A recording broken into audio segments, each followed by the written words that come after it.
Hello, everybody. Today is the 16th of February. Valentine's Day is past. I don't know what section this is. I forgot to ask. It's government, I think, one of them. And One of security. and security. You have no security. Your You've been kicked security out is because you forgot Valentine's Day. And this is the Ice Storm edition. Yeah. We're all sheltering in place, so it's fine. For now. Well, it's supposed to snow again this weekend. By the time that this airs, we may be snowed in again. So There's like an inch of ice on everything that is below freezing temperature. It's just like everything has been ice tombed. my poor blueberry plant. It's the first year I've had it, and it's like coated in an inch of ice, and I'm like, I don't know, this is gonna bloom this spring now.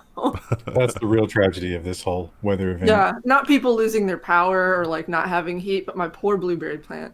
All right, our first story, we'll just drop right in.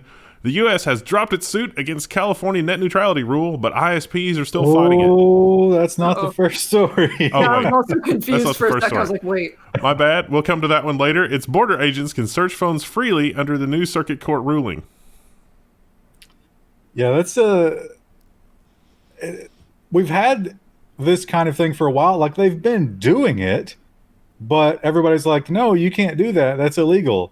So just make it legal, right? Yeah, this is going to end badly. This Also, has been going on since 2017.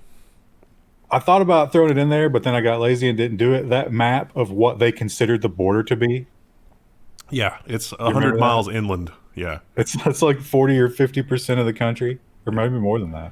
Well, if you go by population, it's like 90% of where people live is considered the border.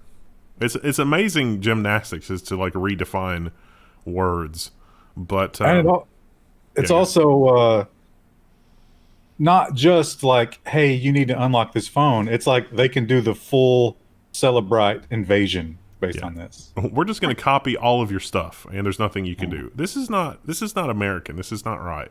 It's not. I can't wait. Well, I mean, I can because it's not great because it'll be an invasion of your privacy. But like next time you get on a plane, Wendell, and they look at your phone and they're like, "How do you survive with so many notifications? Do you want me to answer some of these emails, sir?" Like they just feel bad for you. Yeah, it definitely is brain damage inducing. I mean, for sure. It's just not a great situation all the way around. But there's also a lot of things that can be taken out of context. Like we actually saw cases of students, foreign students, coming back to America for school, and it was like, "Hey, your friend said death to America. We can't let you pass the border." And it's like, well, but that was he's just an idiot, being idiotic. And I was like, I'm sorry, you can't go back to school. Well, they don't even have to search your phone for that. Yeah. This is worse than that. Oh, I hope this is overturned because the earlier court sort of found that your phone is very private and it's not reasonable to search something that you reasonably expect to be very private. So, I don't know. Kind of leads into our next story. U.S. senators propose limiting liability shield for U.S. social media platforms. And this is from Reuters. So basically, if you see Twitter putting things in your tweets, it's like, ooh, we want to stop that. We don't want people to know that we're lying.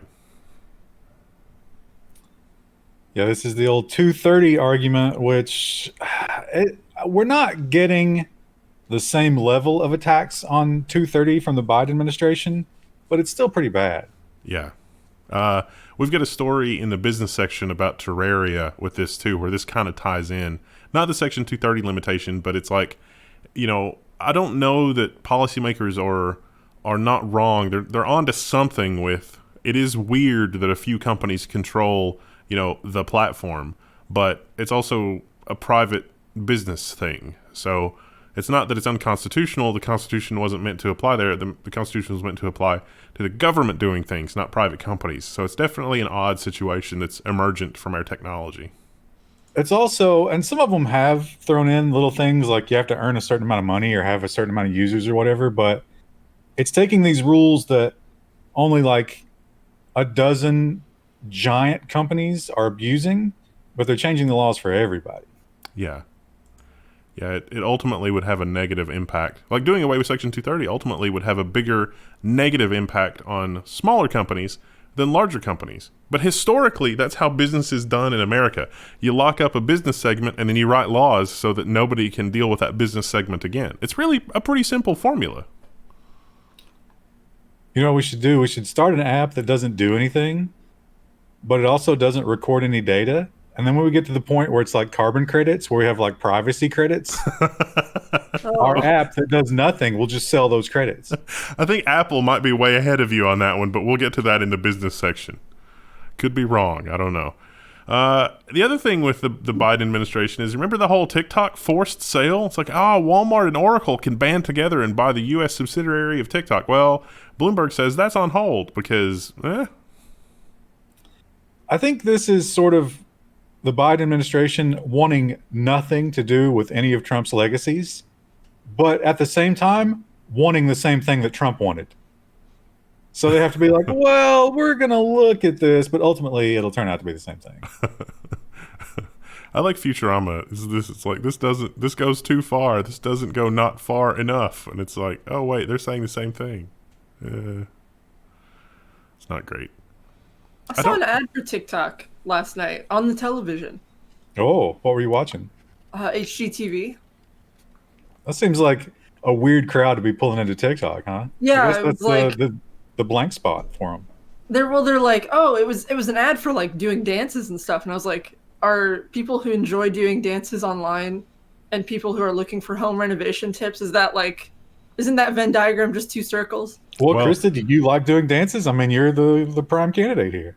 I enjoy dancing, but not on TikTok. They might be looking at Pinterest, because a lot of those like home DIY people was responsible for the meteoric rise of Pinterest. It's like, look at this amazing thing that I knitted. It's like a million people saw it. And we're like, yeah, this is amazing. I will never be able to do this. Do you think people are like TikToking their home renovations? Like, look at this paint color. And it's just like a 30-second clip. Yeah. Where they like time-lapsed it. Yeah, absolutely. Yeah. 30 seconds of sanding. 30 seconds of sanding that was actually 8 hours of sanding condensed into 30 seconds. It's like, I can do this, and then I actually go to do it, and it's like, this is a miserable, backbreaking work. It's just terrible. Speaking of things that are terrible, Vice News. Is this Beverly Hills cop playing Sublime's Santeria? Is that how you say that? To avoid being live streamed? And the answer was yes. This is the darkest timeline. That's genuinely funny. I mean, it's horrible, but also kind of funny. But at the same time, now, I don't care for law enforcement, but I got to give the cop a little bit of understanding here, because this was somebody who is well known to waste their time and harass them. And it's like, activist stuff. So it's probably not their first encounter with him. And it might be less police corruption and more police annoyance. How long until the police, working together with like Amazon for Ring? It's like how TV commercials have that ultrasonic sound that you can't hear, that your TV emits, that your app on your phone is designed to pick up. How long until police wear something that emits that kind of a tone, and then your app just doesn't work? Well, they would have to be in collusion with all the app makers. Is that what you're indicating there? Like Amazon and Ring, for example? It's too easy to test, though, and then activists like this guy would go around posting up solar panels emitting that and shut everything down. I might think about doing that. That sounds like a lot of fun, actually. It's coming. It'll probably be mandated by law within our lifetime. That it's like, there are these ultrasonic tones that cause devices to work or not work. I mean, think about like a secure facility. It's like you're entering a secure facility. You can't take your phone with you. That's not super convenient. But if you could turn off the microphones and the Wi-Fi and the cameras and all the other stuff, maybe. But it would be easy to disable that in your phone or create a false version of it. That gives too much power to the citizenry. You can't have that. That's why we need Apple to continue locking down their phones. So, although technically you can block mobile signals with your own device, but if they find that, they will bring the hammer down on you very hard. Speaking of weakened security, The AP has activists complaining of weakened voting security standards. This is to do with plugging a Wi-Fi, like having a wireless modem in voting machines. What could possibly go wrong? But the bigger question is, why would you fight for this? Why would you fight for a wireless modem in a voting machine? Right, like this was taken out of the standard, and then this new standard put it back. Who put it back and why? They want to be extra lazy. Yeah, I agree. It doesn't make sense. But aren't they saying that they're not even going to use them? They're just there? They're going to use them for updates, not when voting is going on, but when they need to do maintenance on the machines. So we need the modems to be there for when they're not in use, but we're doing maintenance on them, which is kind of a weird argument. So the day before the elections, when we pushed that secret update. We need the mechanism to be in place just in case something goes sideways. Right after the auditors leave, we need to push that update. And that sounds really, really, really conspiracy theory. Like, no, we would never do that. And then I think about all the times in history where it's like the really appalling thing happened, and it's like, did we really do that? And it's like, yeah, we totally did. We totally gave those people syphilis and then studied them for 30 years. That was completely fine. I don't know. The next story is the one that I was most excited about forever, but I'm also like super skeptical. So there's a lot to be skeptical about. Motherboard has. Go ahead. Well, I'm just saying the quotes from that guy, the further you get, the more you're like, I don't know. The U.S. Navy has patents on tech it says will, quote unquote, engineer the fabric of reality. The U.S. Navy's UFO patents sound like they've been ripped from a science fiction novel. So, Cesar pays. And there's a new effect called the PACE effect. Extraordinary claims require extraordinary evidence. The patent office said that as well. Apparently, the patent office, somebody from the patent office, got some demonstrations that were reasonably convincing. So they're like, okay, sounds good. And if it's true, I mean, it's basically world changing if it's true. But this would, I can't imagine, because this is very much against the American hegemony, don't you think? Yes. I mean, if you get this, it levels the playing field in a way that would be unacceptable to the petrodollar. My favorite quote in this article is, Pace continued to toot his own plasma horn. Do you realize that my work culminates in the enablement of the Pace effect, an original physical concept? Such high energy radiation can locally interact with the vacuum energy state. He sounds like a cartoon. But if they tested it and still wanted the patents, this has got to really fuel the whole UFO thing, because it's like tied into, maybe he discovered it from the aliens.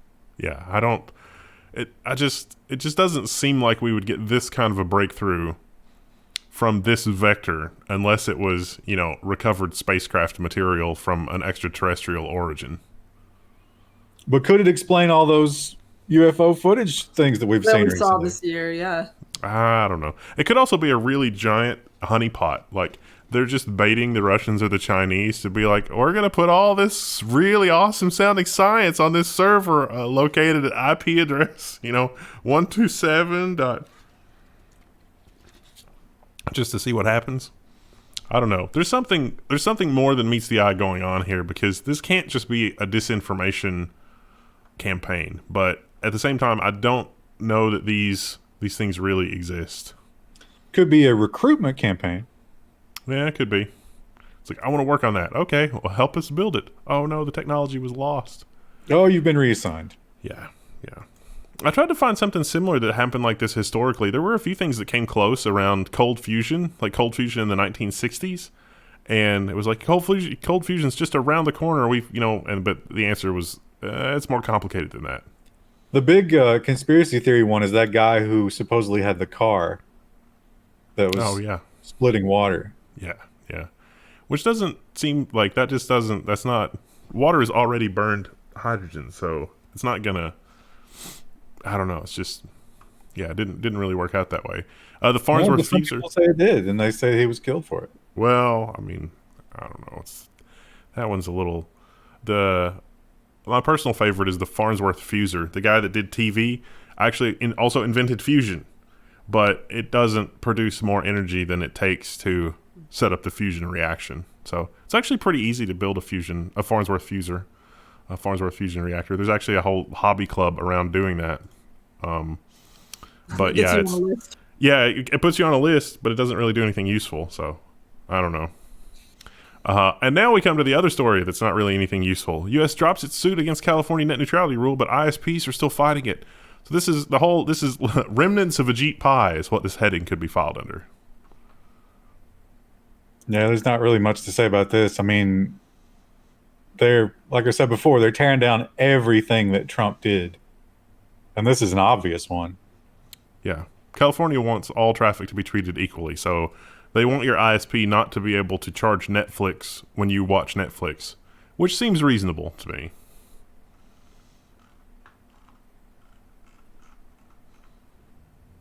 I don't know.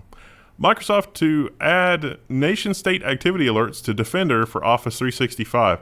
Boy, how crazy would it be? You log into your webmail and it's like, note, North Korea is really trying hard to get into your email.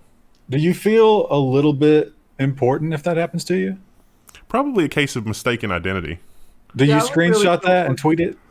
Yes, you absolutely screenshot that and tweet it. It's like, oh, he's onto us. I'm asking. See, I would assume that, like, not necessarily that it was mistaken identity. I would assume it was, oh, they're trying to get everyone's crap, and I'm just included in this. Great. It turns out they're actually, when they do something this high level, they're very specific because they don't want it getting out there. Yeah. So if you get this, you probably are special in some way. It makes sense that you would have to know, too, because sometimes you would get a very, very sophisticated malware attachment that otherwise looks completely legit, and you might not even realize that something bad has happened. So these kind of alerts are maybe important for warning you that you may be experiencing this kind of an attack through other vectors. So here's the real question, though. So say you get this and you tweet the screenshot of it. Do you get a blue check mark after you tweet that you've been targeted? I think you get an orange check mark. Twitter has to cross-reference you with the North Korean government, and then you get that. Oh, well, that's perfect then. Oh, yeah, you definitely should get an orange check mark. It's like, you're listed as, some kind of dissident in North Korea. That automatically makes you a freedom fighter for the rest of the world. Orange check mark. That's going to lead to some weird gamification where somebody's like going after all the different check marks. It's like, I'm listed as both a hero and a political dissident in all the countries because of, it's like I'm an enemy of this country, but I'm a friend of this country, which also makes me a friend of that country because they're allies, but these other two countries are enemies. That could lead to some really awkward family Christmases. If they wanted to gamify that more, they could do different colored check marks for different things, like politician, singer, YouTube celebrity, and then it's like, oh, I got to collect them all. What, Ryan? People go crazy for that kind of thing. Source our forum with the badges. I'll occasionally get messages that are like, hi, I posted this, but I didn't automatically get the badge. And I'm like, okay, I got you. But I'm surprised people really like that. We should have a badge for badge whiners. Oh, we should. Most of them auto give out, but there's a few that don't. So, I mean, it's fine, but it surprises me that people care. Badges for badge whiners is the perfect segue into our next story. On Mac Rumors, Apple Privacy Chief, North Dakota bill would threaten to destroy the iPhone as you know it. So North Dakota is saying, hey, if you make a phone, you can't make app developers use your payment processor. They could use their own payment processor. And the North Dakota legislature rightly thinks, well, I think we've figured out electronic payment processing. Like, there's a ton of different companies that will handle and process credit cards, sending them ultimately to Visa or MasterCard, which is ultimately kind of hilarious because Visa and MasterCard and Amex control that with an iron fist. But there are a lot of clearinghouses that will process credit card transactions. And these legislators are saying, well, you should allow third-party payment processors other than just, Apple or Google. And Apple is saying, oh, no, this is terrifying.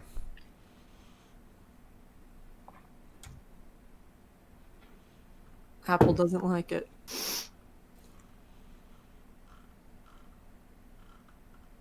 Apple will like the next story. Good segue. Good job, me.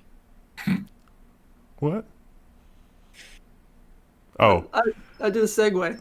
Nevada bill would allow tech companies to create governments. So this is from the Associated Press, and there's some good info here. But if you remember the story that we did on, what was it, Tesla? It was about 6 months ago. You remember how Elon Musk was talking about they were basically going to move wherever they could get the most local cooperation, because if they're spinning up a lithium-ion battery plant, there's like local regulations and they need to do stuff. Oh, yeah, the boiler snake remembers. There he goes. So this is kind of like what Elon Musk was talking about. I guess Nevada looked at what Elon Musk was talking about, and there's like, okay, if we need to do this. If you look at Foxconn, that was the other one, and Samsung, where Samsung is trying to spin up in Texas, these are huge multi-billion-dollar operations, and they often get caught up in a lot of red tape, environmental concerns, building concerns, zoning, property rights, and this seems like it's not inaccurate to say that Nevada is going to let companies create governments, but it would basically let companies take over an area and set up their own rules that is approved by state legislature, but otherwise they operate autonomously. Basically a lordship. Yeah, The kind state of. government is the king. Yeah. Your company is the lord, and you're the But serf who wants potatoes. Here's the problem with this, and they'll let them get away with it, but they shouldn't. First of all, if you read the details, you will be under the local county until such time as you can build certain infrastructure. So basically, they're subsidizing you. While you get started, you use the county resources.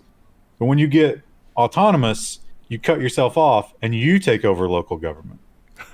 You have your own police department and fire department, and But then now you have created a little fiefdom, and it's now doesn't necessarily have the open traffic that a regular county would. Like, I'm not going to be able to drive onto the Apple, whatever you want to call it, parcel. Yeah. They're going to have roadblocks at every entrance. And they're going to be like, you don't need to be at Apple, but I could drive through any other county in the world or in the country. although So basically, they're just selling off public land to the corporate overlords. I don't know if the driving through thing is the best example, though, because I've definitely taken a wrong turn, and it's like, you don't belong here, son. It's like, I'll just take my speeding ticket and be on my way, sir. Thank you. But that's the opposite side of that. These will be bastions of like low crime and, lots of nice places to eat and shop, and you can walk the streets and they're clean. The corporation would never hire, such a filthy miscreant as you. Oh man, how dystopian is it going to be? Dark timeline. It's like, I've been fired from the Musk super factory, and also now I'm homeless, and also now I have to leave the community. Like, We've seen this before, like where we've grown up. They used to have the coal mining towns, and like the coal mining company owned everything. And if you spoke out or asked for higher pay, you got kicked out of the town, and then there you were with nothing to show for all your work. Yeah, that is true. Yeah, We're but going that back to seems that like system. it seems like we're losing about 80 years of progress there, Krista. Surely that would never happen in the United States. Take a lesson from Appalachia. Don't let this happen. How great is it that all these companies universally crap on coal Yeah, and try to paint themselves as like these saviors of the environment? it's so ethical. We would never do the exact same thing the coal companies used to do to their workers. It is really horrifying, the parallels, but there are a lot of parallels like with that, come to think of it. That's just terrifying. You literally would go to the company store in the case of the Musk township. So Here's a great question. Here's the audience engagement. If Pichai had governmental powers, if he had like judicial powers in his little fiefdom, would the Gabru thing have played out any differently? It probably would have been worse. There probably would have been gag orders that were issued by the municipality. Would she have been detained for an amount of time? Probably. Remember Musk called the police on that one guy that took some documents or whatever? And it's like, I think he's going to come back and shoot up the plant. I mean, that's basically how it played out. Oh, if you gave Musk this kind of power, it would go so bad. He would probably ruin him because he wouldn't be able to control himself. Well, this has happened before. Like Yeah. We've done so much to come far away from this, and then they're just casually giving that power back to companies again. What Here's could go wrong? We've forgotten. Here's another engagement challenge. Take every big tech company like Apple, Google, Tesla, whatever. What would the name of their Pinkertons be? Well, those are going to be some amazing comments that we'll wish we could have used for the title of this week's episode. Oh, yeah. We try so hard to come up with clever titles, and sometimes someone will say something in the comments, and it's like, damn it, how did we miss that? All right. Our next article from the Register: accused murderer wins the right to check source code of DNA testing kit used by police. New Jersey court says the defendant must be able to challenge the evidence. This is not the first time this has happened, but this is maybe the first time this has happened where there's not so many restrictions on the DNA testing company. I was sort of shocked and horrified to learn that the way that this testing happens is not always as clean as you would like. You think DNA matching is like an exact science. It turns out it's not. Not at all. The last time this happened and the source code was audited, a number of bugs were revealed that revealed that the accuracy of these kind of tests was not as much as you'd think in certain edge case scenarios. And that was sort of documented by looking at the source code. I don't think there's any precedent, though, of companies like this just like lying about stuff like this to protect the business model. Oh, Theranos. No history of lying at all. Yeah. It's going to be interesting. This is going to be one to follow. I watched the documentary about her, Inventor something. Have you guys seen that? It's on Netflix. I think I remember seeing that somewhere. Maybe. I don't know. It just appeared on my hard drive somehow.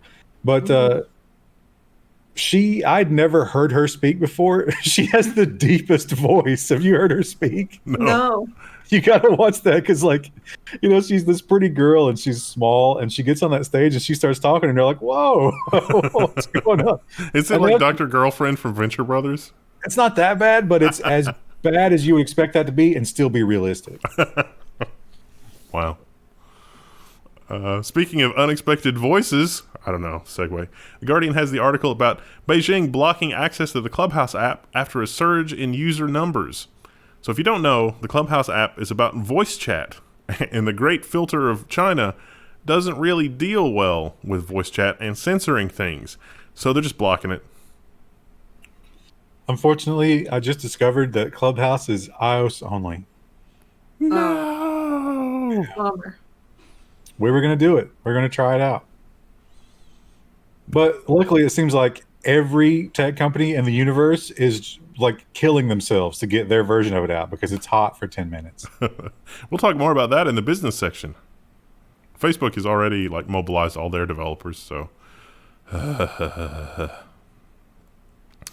Reuters has the article, EU's Vestager warns Apple to treat all apps equally amid privacy dispute. Europe's antitrust chief has warned Apple Inc. to give equal treatment to all apps on its platform amid the iPhone maker's privacy changes that have drawn charges of anti-competitive practices from rival Facebook. So what they're talking about here is the app privacy labels. How accurate are they? Does each company have to comply with them exactly the same way? And so far, it looks like the answer is no. And we'll have a lot more information about that in the business section. But this article from Reuters is really just starting with the tip of the iceberg on this. And so basically the EU is telling Apple, you're going to have to approach this in a very even and controlled way. Otherwise, we're going to fine you. Apple was not immediately available for comment. Yeah. Surprise. Yeah. Well, I mean, Apple's definitely going hardest on Facebook and a couple other companies. Google probably too, but yeah, it's just, I don't know. Our next article is kind of a follow-up from the last couple of weeks. Twitter blocks accounts in India as Modi pressures social media. So remember how last week we reported on some accounts that were blocked and then they were unblocked? Some of them, not all of them, are blocked again. And this has a little bit of background as to why. In the small interim when they decided not to block them before they immediately gave in to what the government demanded. Because, and to give them a little bit of credit, Modi said if they didn't agree, then every Twitter India employee would be under arrest. Oh. So, but for a while there, they were like, no, we don't stifle we don't stifle political speech. That's not who we are. And everybody was like, didn't you ban the president? Those were extreme circumstances, but at the same time, yeah, I don't know. India is considering a 4-day work week, but with longer shifts. So, hey, maybe you could work 10 hours a day for 4 days, or 12 hours a day for 4 days, and then have 3 days that you're not working, maybe, possibly. I feel like That doesn't hash out to 40 hours. Is their work week traditionally more than 40? 48. Oh. I feel like I'd rather just like if that was the case, I'd rather just have the 5-day because Yeah, I feel like 12 it is, reaches a point where you don't get productive anymore. Like 12 is too much. The last 4 of that 12, you're not going to get anything done. right. There are days when, like, I've really got to like figure out something complicated, and after like 4 hours of that, it's just like I'm done. I can't. There's just Mentally, nothing. yeah. I can answer emails of just silly questions for the rest of the day, and that's all I'm good for. How do I change the icon? Just upload a new icon. Yeah, and you know, when you're an Indian tech worker, after you've defrauded the 4th old couple out of their life savings, you got nothing left. You're spent at that point. It was so much work. That last couple, they were on to me, and I was so clever. It was my cleverest ever, and yeah, just I had to fabricate 5-6 different documents. I'm out. I'm done. Need a drink. so I don't know. The BBC reports that Iran has hidden spyware in wallpaper and restaurant and games apps. So TIL, that there are wallpaper apps you can download. What a useless, terrible application. What an incredible amount of risk to take with your device for wallpapers. They're images. Super bright flashlight apps. I mean, come on. Exotic flowers. Yeah, people don't understand the phone, and they love to download stuff, it seems. The furball malware, domestic kittens operation was first identified in 2018. And Checkpoint said there was evidence that it had run at least 10 campaigns in 2017. Record calls and other sounds, track the device's location, collect identifiers, grab text messages. Like, this is really bad stuff. Oh, you agreed to that when you installed. You want free wallpapers? There's a cost. Everything is like the Needful Things movie. So I refuse to install almost every kind of app on my phone, and I'm not even a political dissident. I mean, I am, but I'm not active. If I were, I would be so much more paranoid about my phone. I can't imagine being in this situation in Iran and being like, yeah, let me get this wallpaper app. Your existential dread is so terrible that it's like, I really have to have the kitten's wallpaper. Why not just take pictures of kittens in your neighborhood? Because they're all dirty and covered with Because you're mold. afraid to leave the house because you're followed every time you go to the cat park. As soon as you get a local attachment to a cat, the counter spies will just kill them in front of you, and it's just like, I can't live through that again. Hanging outside your door. You go and see them the next day, and you can tell precisely where the battery is under their skin. Oh. No. Speaking of terrible things happening like that, Myanmar's new military government orders a temporary block to internet access. And then we have this lovely picture here. Yeah, this is an article that's updating on the situation there. It's not good. I think there was another update. I don't think they're blocking everything at this point, but they're still blocking the big sites, the social media and stuff. Yeah, they're trying to keep the population from freaking out. There's the graph here, but and the tweet that goes with that. But Twitter is now being restricted as a couple of providers. I mean, it's just it's not a good situation if you're living there right now, from what I understand. What do you think the level of awareness is about that coup on the ground there? Like, is this actually affecting things a lot, or do people already know? I think it was almost like what happened here, except the other, like, it actually succeeded. Like, I think everybody knew, and it was like, wait, this is really happening, and there's a lot of people that are going along with it, but there's a lot of people that are not going along with it. So I But don't know. the thing that happened here had no chance of success. I mean, they could have escalated that as much as they wanted. There was no chance of it like actually changing the government. Well, what if there were enough people that supported that inside, say, the Pentagon? Yeah, that could do it. That's why it's totally different. In the case of Myanmar, or I don't know how to pronounce that, Burma, the exact people who needed to do it did it. Yeah. In the U.S., a useless class of people did it and just handed power to the other side. It does seem like a horrible mess. What else is a horrible mess? When you try to poison a Florida city's water supply, police say. So this is, you've probably already heard about this. This is, hackers hacked into a thing to change the amount of sodium hydroxide levels in the water. And if they had raised the levels, it would have poisoned everybody. But really, this is just the story of people that run the water supply don't know anything at all about information security, because this was not even secured on a basic level. Here's the ultimate question about this article. So he actually broke in twice. Once just to look at it, and then so many minutes later to actually go in and crank up that to lethal levels. So was he secretly like just asking himself, should I do this, or trying to hype himself up to it? Or was he Googling all the different chemicals to try to find out what would happen if he cranked them all the way up?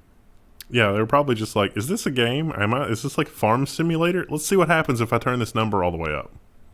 Which, of course, the machinery won't do that anyway. There's a point where we should have stopped, and we've clearly passed it, so let's just keep going and see what happens. I think that like your local water supply, your local, like city and county governments, I think they should embrace this strategy. They should just, set up a computer that's wildly insecure, just put it on the internet without a firewall, wait for the inevitable to happen, and then go to the feds and ask for more money to get for their IT budget. It seems like a no-brainer. But it also pointed out that gets poisoned. They all use the same remote account, and they all use the same password. And it's all wildly insecure. Yeah, it was a mess. I mean, it makes you, I guess, feel better in a way, because it's like, oh, well, surely that's not happening in my town. No, it totally is. I'm almost certain it is happening. Yeah. In our town and everyone else's town. This is actually, go ahead. You know how you can avoid this kind of risk in your life? Collect rainwater. Nestle water. The purest, most beautiful water in the world. Do you shower in Nestle water, though? If I I think could. this would have burnt your skin as well. So, like, if you'd taken a shower at the time and, like, had this succeeded, that would have also hurt you. If it were affordable to do so, Krista, I would absolutely shower in Nestle water. No one can afford that. Patreon, that level X. This is actually a pretty easy experiment for you to do. Some of the information security people I was talking to, they basically have like a water treatment facility in a box, just with a bunch of virtual machines, and all the programmable logic controllers are simulated, and you can just dump one of those things on the internet and wait for it to be compromised, and because it's all virtualized, you can study what the attackers are doing. And that's actually a pretty easy thing to do. If you would like to set up your own municipal water supply using your own home internet connection and just see what the attackers will do, I promise you it won't take long until it's compromised. Like a few days, a few hours, a week maybe, depends on how insecure you want to make it when you create it. But if you have that infrastructure there, it will definitely attract a certain kind of hacker. I need a rainwater barrel. You don't need anything. You just, like, it's all simulated. The attackers don't know it's not real. I just want a rainwater barrel. A rainwater barrel as a honeypot for attackers. For my own peace of mind. Around here, you can have a real honeypot and see what the bears get into. No? That's true. Okay. Authorities arrest SIM-swapping gang that targeted celebrities. The big takeaway from this article is they got away with $100 million in cryptocurrency. I had no idea celebrities were so into crypto. No. Have you not been seeing the headlines? They're like more and more they're pouring into it. This is that's the whole like investing curve. This is where the trendsetters start to get into it. This is the tulip phase, when that line really starts to go up. I just looked up Bitcoin. It's at 47,000. Yeah. Is it? You think JP Morgan's estimate of 150 is something we're going to see this year? I don't know about this year, but if all these big guys start to get that fear of missing out, it's not at all unlikely. That's just bananas. Think about if, Mastercard gets into it and that's successful, then all the other credit card companies are doing it, and they're going to buy a huge block of Bitcoin to cover their assets. So that's just a big giant block of buys that's going to drive it way up. It's insane, but sort of exciting. Researchers discover new malware from Chinese hacking group. More advanced persistent threats. Definitely this should be on your radar if you're into information security. There's not really a lot here in this article other than, we found some new stuff. And it was like, all right, give me the details. And they're like, it's called Bendy Bear. Well, it's supposedly very, very effective and new. Just be afraid. Just always be afraid. Another thing that people were afraid of this week was Raspberry Pi users are mortified as Microsoft repository that phones home is added to the Pi OS. Okay. First of all, it does not phone home to Microsoft. It phones home to Microsoft in the same respect as, well, they add the repository to the Pi and in order to let you install Visual Studio Code. I don't see this as a big deal. I think this is people freaking out about nothing. If you don't like it, you can comment it out. But the Raspberry Pi people added Microsoft's repo to be installed by default so that you can get some of Microsoft's stuff, like Visual Studio Code. Well, they apparently did not put that in the changelog, and they added it with a script that came in afterwards so that it cannot be blocked before installation. It must be removed after installation. So it's a little weird. That is a little weird. I'll grant you that. That should have been in the changelog. There probably should have been a warning. This was a communication failure, but I don't think it's anything nefarious. Or they knew that people would freak out, and they tried to avoid that, and by trying to avoid it, they caused the freak out. I think trying to, if they knew that, if they did that because they knew that people would freak out, they should have known that that would cause people to freak out even more. I shouldn't have done it that way. And when it comes to Linux, you can never pull one of these moves where it's like, well, nobody will notice. They absolutely will notice. Yeah, the level of mental handicap in that audience guarantees that someone will look at it. Probably more than one.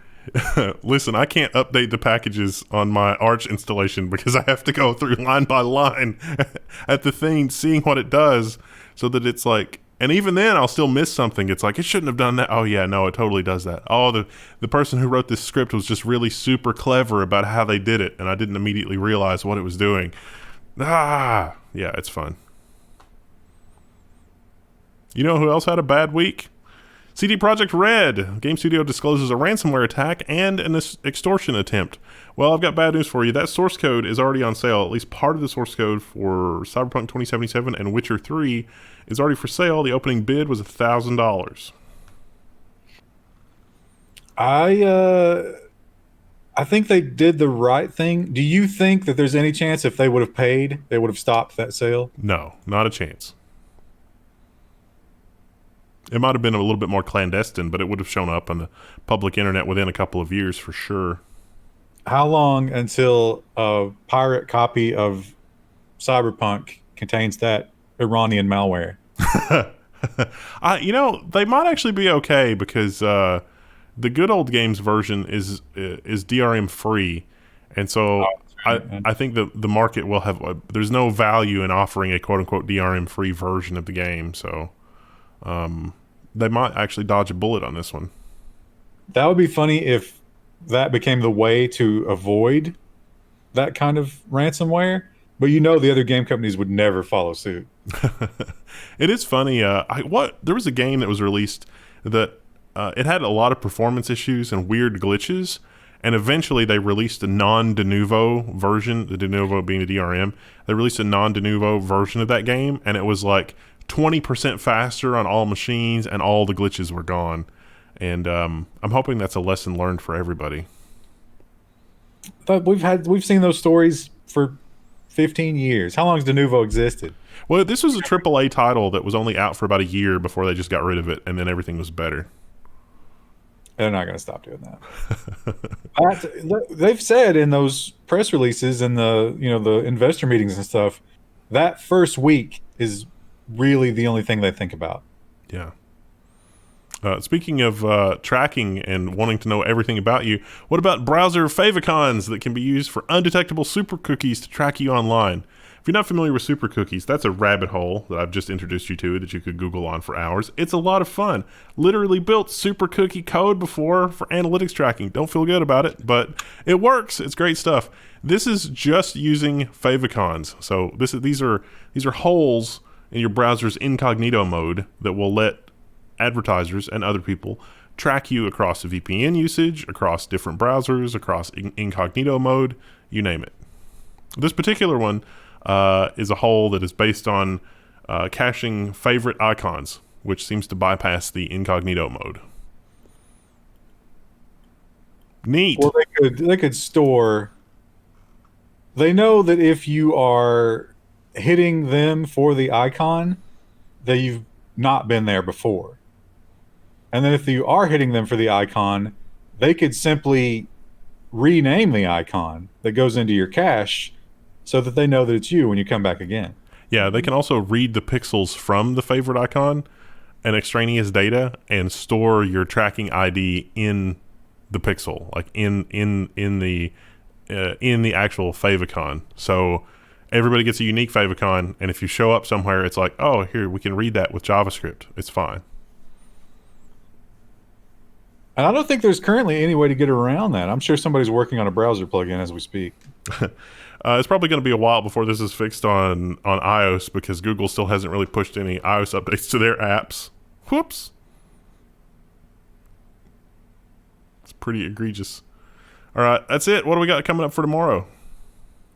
Looks like it's going to be business and social. Oh, exciting. It is sort of exciting. The security's done early in this week, so that means it's all like uphill from here. I don't know. Some of these dark timeline security stories are a lot of fun. That's true. It is also supposed to be snowy. But though I guess we're recording it now, so it doesn't matter. But it'll be snowy by that time. I guess, can we get a snowy goodbye? Bye! Hello. Today's February 17th. And I think today is business and social. Is that right? Yes. Is that right? Okay. I thought it was right, but I wasn't sure. We literally just said it like 5 minutes ago, and I forgot. It's the ice storm, Krista. It's affecting our minds. It is affecting our minds. It's not like we've already been, penned up in our houses for months. The inch of ice has turned into a reflector for gamma radiation, and I can no longer think. It's not really that much different when I don't leave the house versus like I can't leave the house because there's literally ice everywhere, but I feel it. Yeah. I'm like, what if I want to go get like Taco Bell? Or what if I want to go take a drive? Want to order pizza delivery? No. The pizza delivery driver is not going to put his life in danger. Yeah, the Postal Service wouldn't even come here yesterday. Wow. That's got to be really bad. That's Well, yeah, there was a tree. Not a tree the way that there should be a tree. A tree where there should not be a tree. Speaking of things where they should not be, or something, I don't know, things that should not be. Terraria. We've played Terraria live on stream before. It's a kind of fun game. Successful financially, successful in terms of number of players. Terraria for Stadia has been canceled because the developer was ghosted by Google. So one of the developers, the co-founder of the company that is behind Terraria, Google locked his account. Didn't say why. He can't get a hold of anybody. Google won't respond. So he's like, you know what? We're not porting Terraria to Stadia. I think that's good. It's one of those games. There aren't many games like this, but they have never, ever done a DLC or any kind of upsell, and they've been adding content forever. Literally the best kind of people. And they've run afoul of the algorithm, and they literally can't get any satisfaction. So what hope do the rest of us plebs have? Yeah, when he talks about, I thought about that for a minute. I was like, what would it be like if I lost my Gmail? That would be devastating. Yeah. Yeah. Because all of my email two-factors are just gone. How do you ever get, because it snowballs. The first company to ignore you is Google. But then that creates a long line of companies who are going to ignore you. Yeah. Because they don't believe who you are. I think that this is probably going to end up being, Exhibit A or B. Like, whenever Congress finally gets around to the whole, it's Section 230 boogeyman, I don't think anything is really going to happen with Section 230. But in terms of companies like Apple or Google being a monopoly, this kind of behavior is going to be Exhibit A. This kind of behavior is just untenable. I mean, can you imagine if in the 1950s or the 1960s, AT&T or the power company was like, well, we're not going to do business with you because you violated our terms of service, or we're not going to do business with you because, whatever. It took a lot to get AT&T to not sell you a telephone line. It took, the power company a lot, mostly just like messing with their transformers to be the thing that they wouldn't at least set you up with electricity. I mean, these are requirements. And not that you have to do business with Google, it's just that when Google is so omnipresent, I guess, in our lives, on our phones and everything else, that it does cross some kind of threshold. It does cross some kind of boundary. And to not have any really effective dispute resolution process really underscores how badly that you failed as a company. And I think that ultimately this will lead to a lot of legal headache for Google because they just don't handle these kinds of things well.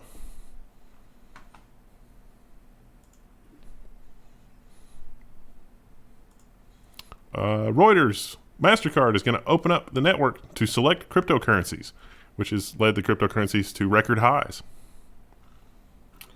It's not just Mastercard and now the other financial companies. I think it was kind of a, once one gave up, the rest of them will get in line. And I think that's what we're seeing. And yeah, these are the big institutional buys that could rocket it up to huge valuations. You know who else is in? Tesla. Tesla's Bitcoin investment could be bad for the company's climate reputation and its bottom line.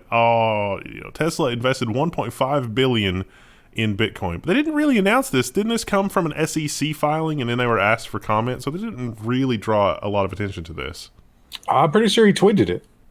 Okay. Maybe that was after the SEC filing. I thought he's been into Dogecoin. That's been his whole thing. Or Doge. Well, yeah. So the follow-up to this, I don't know if Tesla bought the Doge. Maybe that was just... Or maybe he bought that for his kid. Was that the story? I'm not sure. But this is Tesla buying it. And the problem is, you're supposed to have the best interest of your shareholders in mind in his position. This is massively risky. Yeah. And you could argue unnecessary if you believe that Tesla was capable of being profitable long term. I don't. Speaking of things that are unnecessary, CoinDesk has a really interesting article on the virtual property that has sold for $1.5 million in Ether, smashing the NFT record. 888 Ether were paid for virtual land to mark the largest NFT transaction of all time. This is a game. I don't understand anything about how this works. To be a game that you would spend millions on, I would think that people would have heard of it. Axie Infinity. Yeah. A Genesis land plot are the rarest and best positioned land plots where they were a natural fit for my thesis. So, okay. Are you talking about a master's thesis? And how much ether does he have that this is not a lot of money to him? There's just so many questions. What is this image? And what's happening do you really need that firsthand experience of owning a $1.5 million property to write a paper about what it's like to own virtual stuff? I don't know. I've got some bad news for you, son. It's going to be IRS related. It's a lot of questions that CoinDesk did not answer. So many questions. You know who else had a lot of questions and a lot of fear? CNBC reports that Robinhood has been sued by the family of a 20-year-old trader who killed himself after believing that he rung up huge losses. So he was thinking that he had a negative 730,000 cash balance on Robinhood, but that wasn't actually true because of the way that shorts work, I guess. Well, See, I don't think the whoever wrote this article and whoever wrote most of these articles understands what happened here, so they don't explain it correctly. I think what happened, just based on my experience with Robinhood, when you sell covered options, at the end of expiration, if you're getting exercised, and sometimes even if you're not, actually I think even if you're not, you still get a weird thing that happens here. But so when an option expires, if you're in the money, what's going to happen is you're going to be forced to buy or sell, and then the option goes away. But in the Robinhood flow, one of those things happens a day before the other thing, and it doesn't take into account what's going to happen the next day. So your account will show the wrong amount for, like 6 to 12 hours. He did not owe $700,000. And he pointed out, or they pointed out, they investigated after this, Robinhood, much like Google, is not interested in answering your support requests. So he had submitted 3, all of which were ignored and just got automated replies. Come back in 12 hours. It'll be fine. Meanwhile, it's like, kind of makes sense. Is there any sort of like legal precedent for this though? Like, can you sue someone? Well, you can sue anybody for any reason, Krista, right. in the American system. But I will say part of their argument here was like, they should have known he was only 18. When you go through any investing platform, when you sign up, and Robinhood is no exception, and I've done it, they ask you a bunch of questions and they're like, okay, do you really understand what it's about to trade options? Really? How long have you traded options? And if you don't answer those questions correctly, they won't let you do it. So he said that he was up to this at some point. Isn't it also true that, well, no. I think what I was gonna say there is, that what was it, FINRA, like their suit, they're gonna use this as an exhibit in that suit. I guarantee you, to try to get more controls on Robinhood to make it more difficult to use. Yeah, well, it's the whole gamification thing. Yeah. But really, it's just crappy design. I think I don't know for sure that the option thing is what happened to him, but based on his quotes, it seems like he had a really big position. So for like an option spread, for example, if only one leg of that spread goes in the money, then that could look really, really, really bad for a little while. But you have the other one to protect you. And I think what happened was, one part of that shook out one day, and he was just like, all right, I got to go. I mean, I'm sorry for his family. I just don't know that their lawsuit will be successful necessarily, but I don't know, maybe. They're going to be in front of a judge and probably a jury who is pretty sympathetic to their cause after all this, I think. Probably, yeah. It might not technically be something that they should be in trouble for, but you got to think about the reality of the situation. Yeah. Speaking of reality and not memes, oh no, it's totally memes. Seattle Times business section reports that, think GameStop is wild, meet Dogecoin, the meme-inspired digital currency that began as a joke and is now worth billions.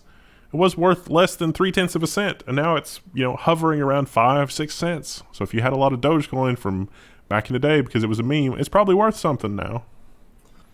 It's very telling how quickly we are now moving from meme investment to meme investment. Yeah. The time horizon on this is very low. And that creates, a situation where people are desperately trying to follow to catch the next trend, and then that becomes that FOMO situation. Yeah. What could possibly go wrong? It's all just gambling. It's always just been gambling, hasn't it? It really has. Well, I mean, there was probably a time in the very, very early days of the markets where you were actually investing in business value, but certainly not in our lifetime. Yeah. Microsoft reportedly tried to buy Pinterest. So this one caught me off guard. I had no idea Microsoft was interested in such a thing. Remember when Microsoft had Sea-Dragon? Remember that? It was like that photo processing software. It was amazing. And then I never heard anything about it again. Microsoft seems to desperately be trying to get into the hip new world of apps, but they clearly have no idea which ones to go after. Yeah, I don't think Pinterest, I think people still use it, but it's not been super relevant in probably at least 5 years. They pointed out that during the pandemic, it has had record user stuff because I guess, all the people sitting at home making their bread and doing their gardening and stuff. Krista, actually, like you're the perfect, I had a demographic for that. Pinterest account at one point, but I haven't really logged into it in years. I'm surprised that people still use it. Here's the real master plan. Microsoft knows that Pinterest results come in search results all the time, and that's very annoying. So what they're going to do is they're going to keep allowing Pinterest stuff to show up on Google, but then they're going to block Pinterest results on Bing. Big Brilliant. Big brain move. I mean, I can't tell you how many times I'm searching for something, especially when I was doing like DIY stuff at the house. And it was like, oh, I wonder if there's some way to deal with this problem. And like half the results were from Pinterest. And I couldn't click on it because I didn't have the Pinterest app and I didn't want to install it. But they were still in the Google search results. And it's like, okay, I have to modify my query to specifically exclude the Pinterest domain. Oh, yeah. Boiler Snake knows what I'm talking about. And here's the other thing, too, with the Pinterest stuff. Even if you have the app or like you have an account, sometimes you'll see something, you're like, okay, that's relevant. And you'll click on it and it's just the image. It just links to the direct image and not the article that the image is from. That's infuriating. It so is infuriating. You know what else is infuriating? The 9-to-5 workday. But Salesforce says that the 9-to-5 workday is dead and will let some employees work remotely from now on. Well, it no longer makes sense to expect employees to work an 8-hour shift. Wow, this is quite a departure. Yeah. Just a year ago, Salesforce was saying, no, we need offices. We want people working the 9-to-5. We can't work as a team unless we can see you. So it's really, something must have happened internally to make them about face. I think this article also talks a little bit about employee burnout and how people that are working from home are paranoid that they won't be seen as productive enough, so they're like overworking. Which I'm sure they probably like secretly.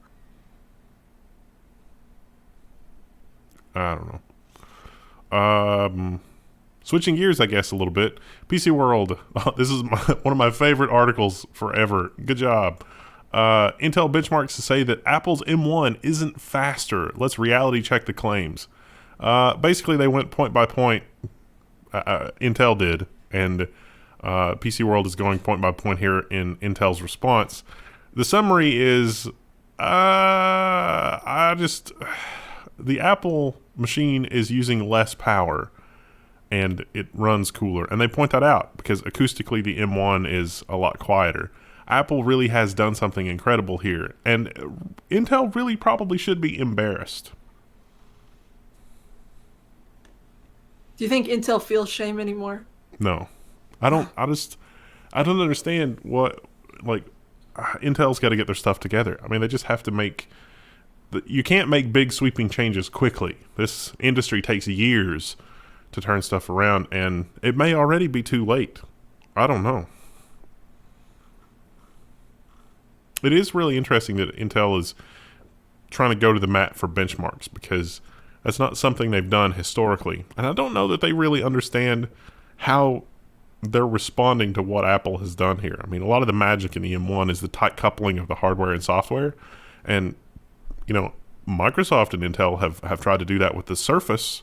Maybe they should take a closer look at their partnership and revisit some of those problems they haven't yet solved in terms of usability, fast power on, battery life, and deliver a good product. Because if you had something in the form factor of the Surface with the long battery life and running cool nature of the Apple M1, you might have a really incredible product. But alas. Yeah. I think our next story, I thought of Krista the whole time, but then it was like, I don't think Krista would want to work. So I don't know. CNN style, Nissan's Office Pod imagines a new kind of remote working. So it's van life, but a workstation. But they've only got one monitor. They've only got one monitor, and also, like, assuming you're traveling while you're doing this, where do you sleep? Is there photos of that? Yeah, I looked for that too. There's a video, but the video was marked private by the time I watched it. I think that there is a sleeping option in, like, the middle compartment. What a weird... So, like, the outside of it has this weird paneling on it. It's very wavy. Ryan, you could do this. You've been looking at the van life videos, too. I don't really want to live in a van. I just like watching people build them. This one has, like, a weird extension out the back, too. Why would you want to hang out of the van? No, that's so you can work inside the van, but if you're in like a tropical location, you want to enjoy it, the back opens up to be like a canopy that protects you from the elements, and then you slide out the back so you're in nature as you work at Salesforce. But it's going to be so sunny, you're not going to be able to see your screen. No, that's where the top extends back. Actually, the back of the thing is on a lever, and it like levers up to become an awning to protect you. Yeah. As the demo is with the iMac that's in there, it doesn't seem to be bolted to the desk. So the first time that you have a sudden breaking event, you're going to lose that iMac. I don't think you're supposed to be working while in motion. Well, even if you're not working while in motion, like the computer should still be bolted down. You have to like unpack and repack the vehicle every time, or the computer every time you move it. I mean, it just seems odd. You can't actually buy these. I don't think the one they were showing there, it was actually, I mean, there probably isn't even an electrical system in that. There is a version of this you can buy, but it's not the Office Pod version. It's the camping version. So, yeah, I don't know. I don't think it has the wavy paneling. Panels. What, solar panels? Yeah. I don't know. How are you supposed to power your stuff? It's a solar-powered canopy that will crush you if it falls on you. These people clearly haven't spent any time on van life YouTube. I don't know.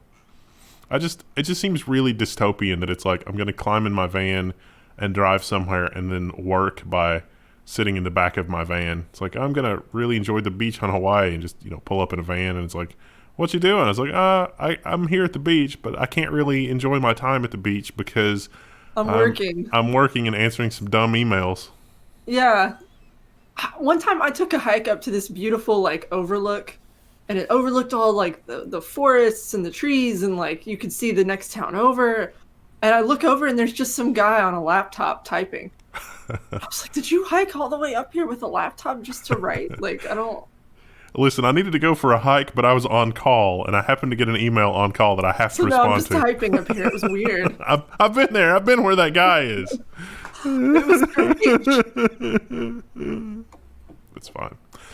International Business Times reports, we should be teleporting, not transporting, Mark Zuckerberg says. He hints at Facebook Labs is on it in a Clubhouse chat show. So Clubhouse is sort of this audio, peer-to-peer, not peer-to-peer, but you can go chat with people thing. And Mark Zuckerberg is saying, well, we just need to recreate the in-person experience, but in VR, which is something Arthur C. Clarke said way back in the 70s. And then he thought travel would dissipate, and then only those jobs that couldn't be done remotely would be left in cities. And so he saw a sort of a reversal in land value, where people in more rural areas would have more valuable land than people in more city areas, or more valuable real estate, I guess. Because who wouldn't want to live in the country if you can do all the work from there? Well, Mark Zuckerberg seems to agree. From his giant penthouse in Hawaii, where he's blocked the beach for the locals. Exactly. Extreme Tech reports that PlayStation 5 controllers are suffering from drift. And not the good kind of drift like we saw in whatever Vin Diesel movie that was. Good pop culture reference. I don't know what I'm talking about. It's Fast and Furious. I guess this is like Joy-Con drift. It's just badly manufactured. Yeah, they mentioned the Nintendo controllers having the same issue, but now it's the PS5, so it's not great. Oh no, it's making sounds. I have to close it. Oh yeah, there's a video down here. It's fine. You know what else is fine? Qualcomm, they've unveiled their first 10 gigabit 5G modem. Not that you're likely to see those speeds in the future is the sub-headline. But yeah, Qualcomm Snapdragon X65, millimeter wave module, RF transceiver, RF front end, sub 6 gigahertz and millimeter wave, all on one chip system thing. I don't want to call it a single chip system, but they're trying to pack as much as they can onto a single chip. It's not quite there. Is there a bug on this page? Did Ryan get disconnected? No, I'm here. I Okay. think it's just quiet. Just quiet. I thought I saw a bug. He also didn't move. Like it happened last week where it kept freezing before the ice storm. Next up is Bloomberg. Apple car talks are not happening, says Kia. Hyundai. Yeah. Loose lips sink ships. It was a test. They failed. They're no longer in the inner circle. Do you think Kia? I bet Kia's probably pretty upset about that. They're probably like hoping that that would really elevate their brand from like kind of meh car to like, ooh, we'll be luxury, top of the line. Yeah, I think they're probably at seppuku levels of regret at this point. But that's the cost of doing business with Apple. Ryan, would you buy an Apple car? No. All right. Well, I mean, if I could make money on it somehow selling it, I wouldn't drive one. What if it goes really, really fast though? It's going to be electric. Goes really, really fast. I mean, I'm sure someday I'll have to accept the electric revolution, but I'm going to fight it as long as I can. Why though? Krista, it's important for me right now to have a car that in my current situation right now today is less than useless. Literally, I could choose to either not drive it or die in a fire. You know what else is worse than useless? A smart speaker in one of our homes, because we all don't believe in smart speakers. And yet Amazon... Not just a speaker anymore. Well, Amazon Plus wall-mounted, what you call it, Echo device with a large touch screen that attaches to the wall and becomes a smart home control panel. Yes, that's right. When you turn the lights on, it's going to have to go all the way to California and back to make sure that's okay. I don't like it. I don't think anybody would like it if they understood how it worked. But it's going to be in newly built homes, I guarantee that. Yeah. It was hard to find houses that didn't have like the smart fridges. That's actually something that can be a little difficult to find if you're looking at newer fridges. Krista, I couldn't find an amplifier that wasn't smart. I had to get the crappy Sony bottom of the line amplifier to get the ones that don't desperately try to get on your wireless network and make things inoperable if they can't. That is really horrifying. We should review some of those. I was like, we tested this and it has Wi-Fi features, but it's still fully functional without Wi-Fi, versus this other model that without Wi-Fi, it's literally like it does. You can't even use the buttons on the front.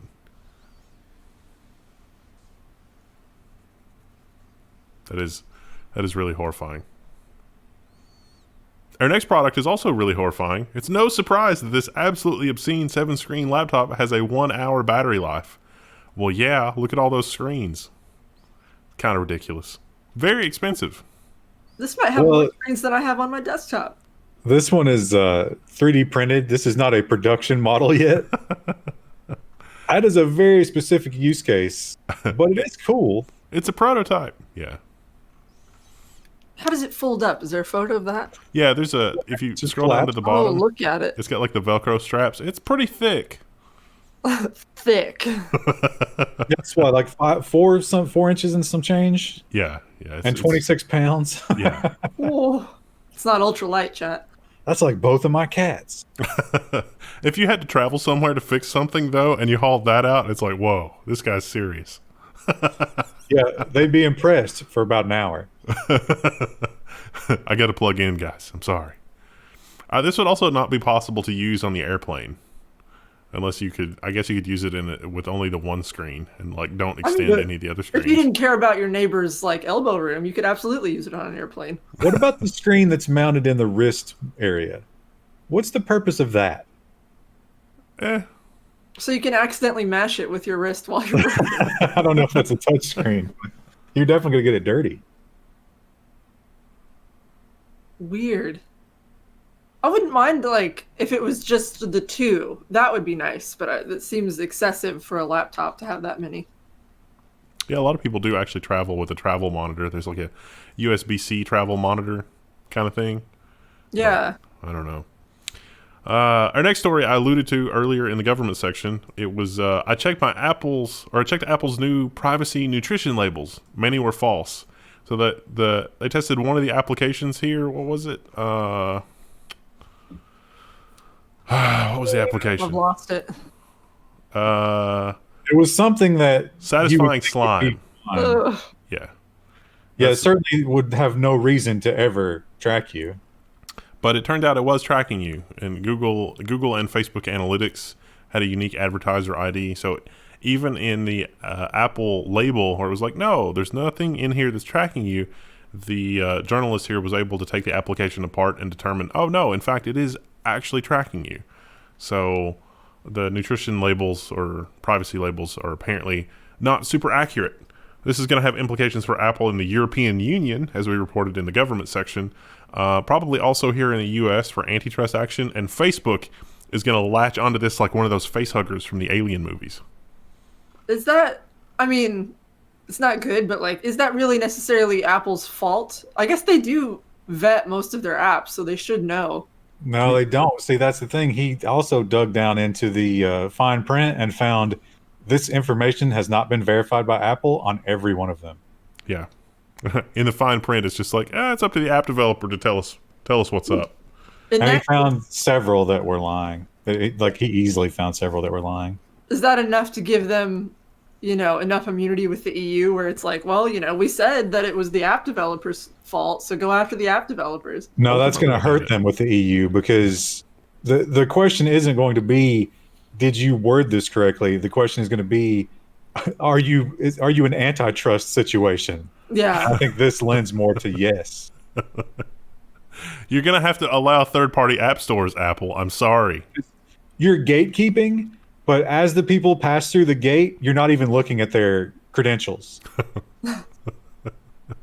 This is an illusion for the EU's benefit. It's just, no, stop that. Yeah. There's a gate, but there's no fence. Speaking of things that may or may not be an illusion, ISPs have stepped up the fight against SpaceX and tell the FCC that Starlink will be too slow to meet their definition of broadband. So SpaceX is getting FCC funding, and the incumbent telecoms that have done nothing to upgrade are freaking out because that's taking away their money. And they want to say, hey, look, this satellite space thing is never going to be fast enough. Meanwhile, the early users of SpaceX say that, yeah, no, this is way better than that 3 megabit crap DSL that we were getting from AT&T before.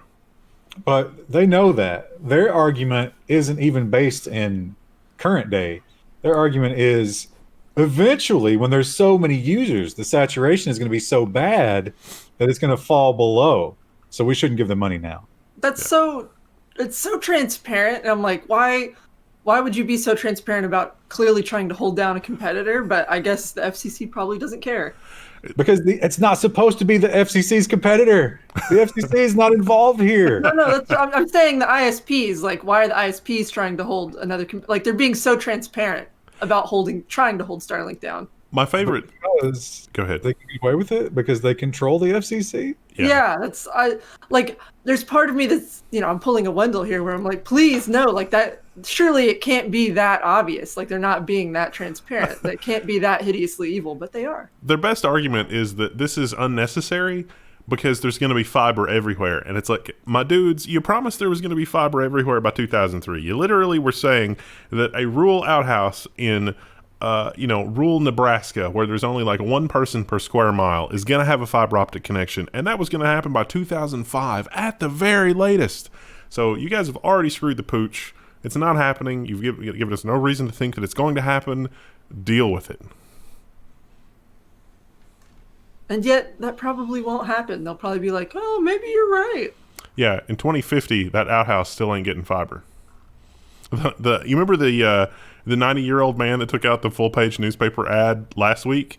AT&T ran fiber to his house. So apparently to get fiber to your house, you got to take out a $10,000 ad in the newspaper to complain that AT&T is horrible in order to get AT&T fiber to your house.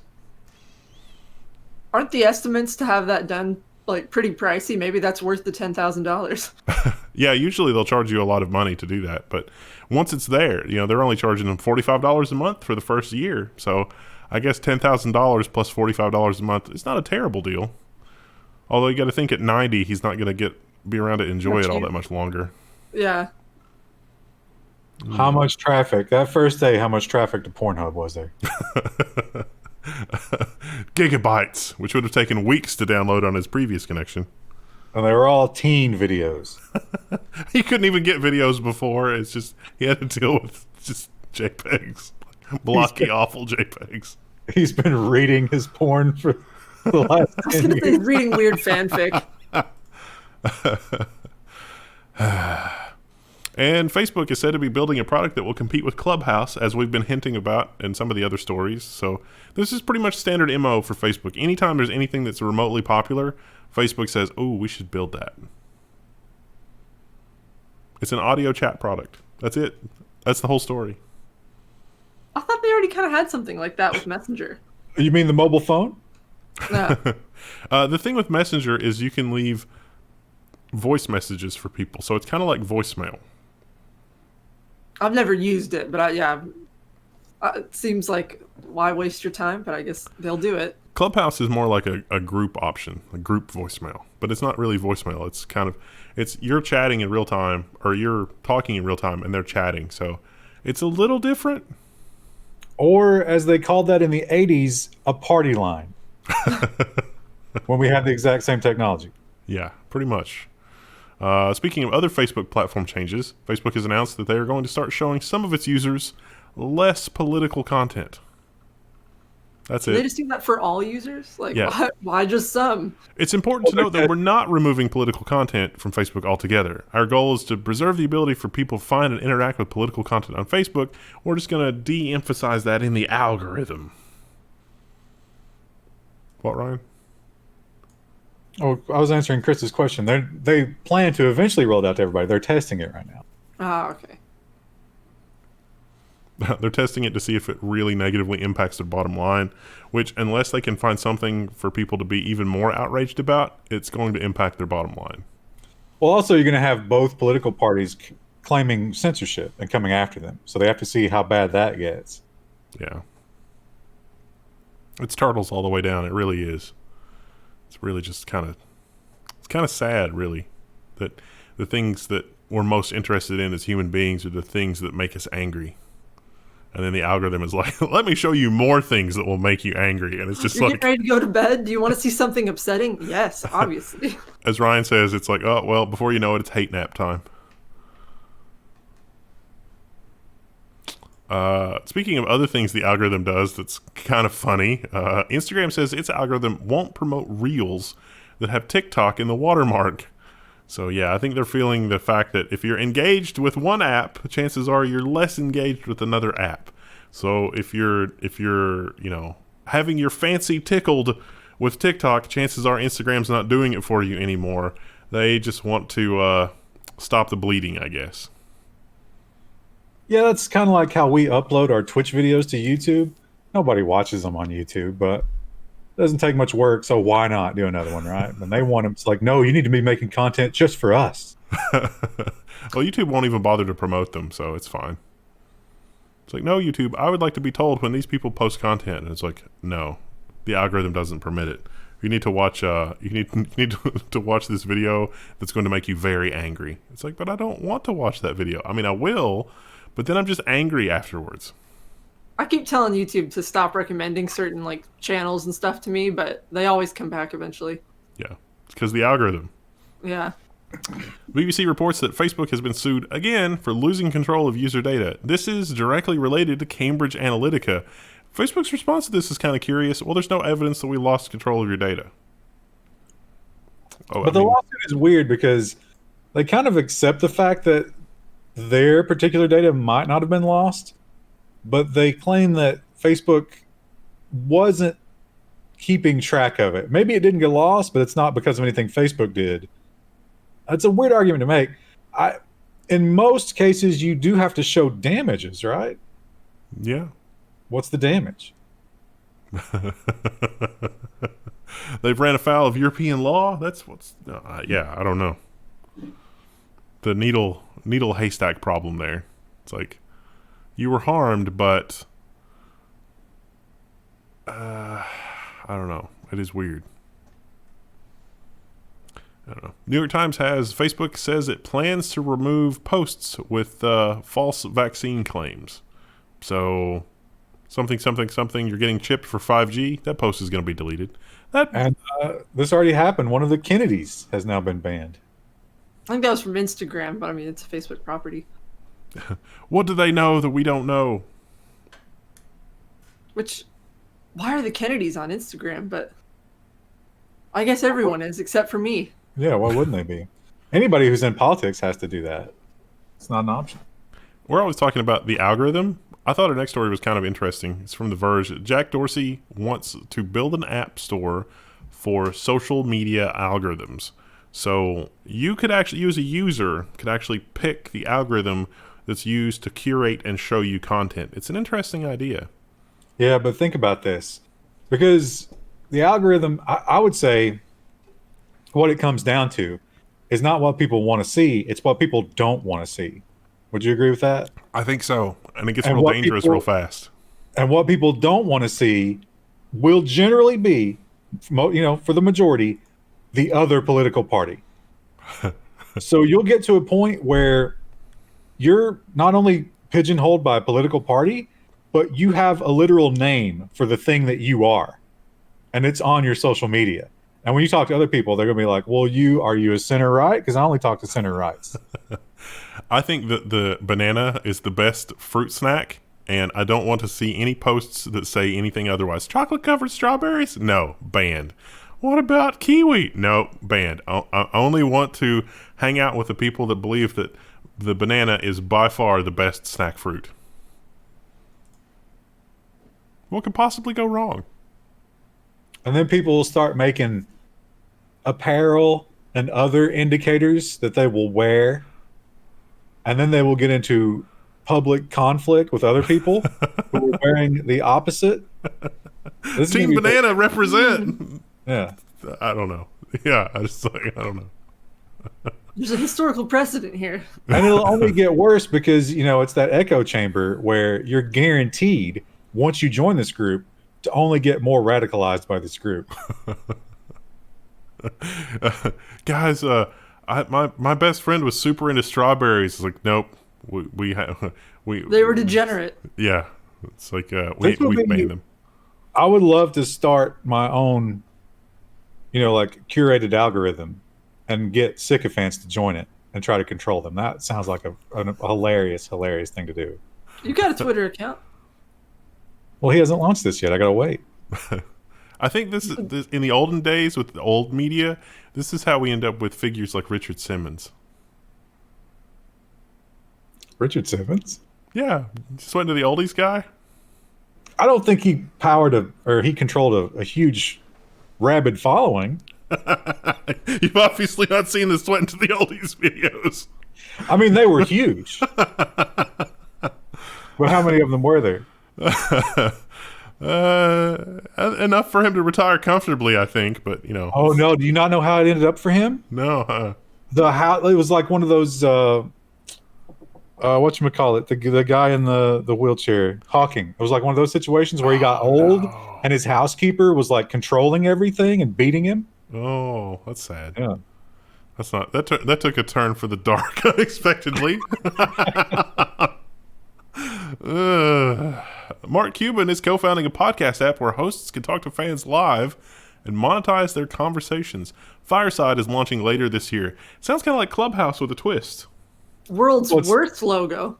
It's Clubhouse with monetization. I thought you might react to that. Now, is that supposed to be a log or a battery?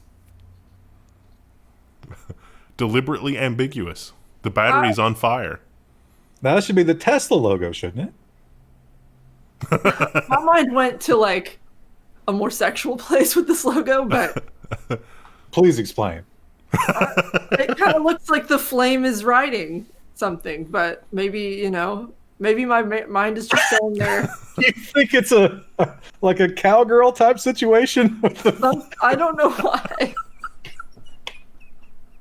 There's just something about it. Everything about it is weird. Like, why is one thing a gradient and one thing an outline? And like, I don't like it. Fire is a gradient naturally. sometimes. This part of the don't know. conversation alone makes up for how awful the news is this week. This week, I don't know. It's a bad logo. I'm not thrilled about it. Their website is also a little strange. They have a link to it in the chat. Well, it's just Mark Cuban. I mean, what are you gonna do? There's so many emojis. I feel like I'm being marketed to by a MLM. Hey, hun. Smiley emoji. There's a Zoomer. Somebody that's pretending to be a Zoomer. No. Yeah, or like I said, someone who's been sucked into some sort of thing where they're selling leggings or candles. But it's tough to do all of that with no video, don't you think? Yeah. Yeah. I'm surprised at how many celebrities, and I guess it's probably because of the global situation, are on services like Cameo and stuff like that. It's like, let me just dial up Michael Dorn. Oh, for $100, I can get a 3-minute video from Michael Dorn. It's like, ooh. Cameo is a great way to directly figure out how famous you are. Yeah. Because it becomes a monetary value. I got to think that some of the actors that were like amazing actors on Broadway before television, but that are not as famous as, like, say, the Kardashians, are looking at that and being like, oh, $500 for, something from a Kardashian versus I can only get like $50. That's got to be depressing. I imagine everything about being a Broadway actor is depressing. Speaking of depressing things, Twitter considers subscription fee for TweetDeck and other unique content. So remember TweetDeck? It used to use the API for free, then they restricted the API, and then it's kind of not. And Did we not? Was this not a story we did like a year ago? It's not the first time they've talked about this.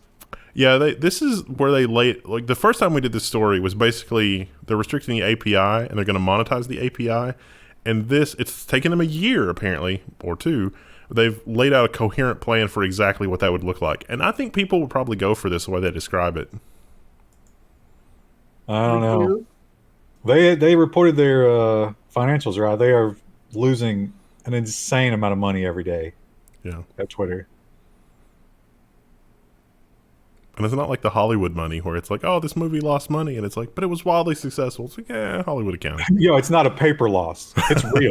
It's a real loss. I thought Twitter was never. I mean, like, it was profitable, but profitable in the way of like people just kept investing in it.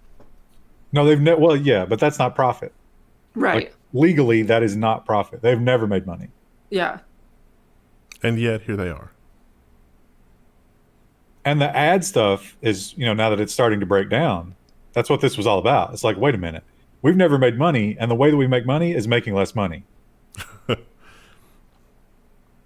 This would have been a great article to segue into with part of our earlier conversation, but the New York Times says that the quest for Hollywood fame splits Redditors at the heart of the market frenzy. So this is Wall Street bets, but we're not talking about the stock market part of it or GameStop or any of that. This is the movie rights for that. How do you sell that? What happens when a company shows up and wants to buy the movie rights? Well, you end up with a bit of a mess.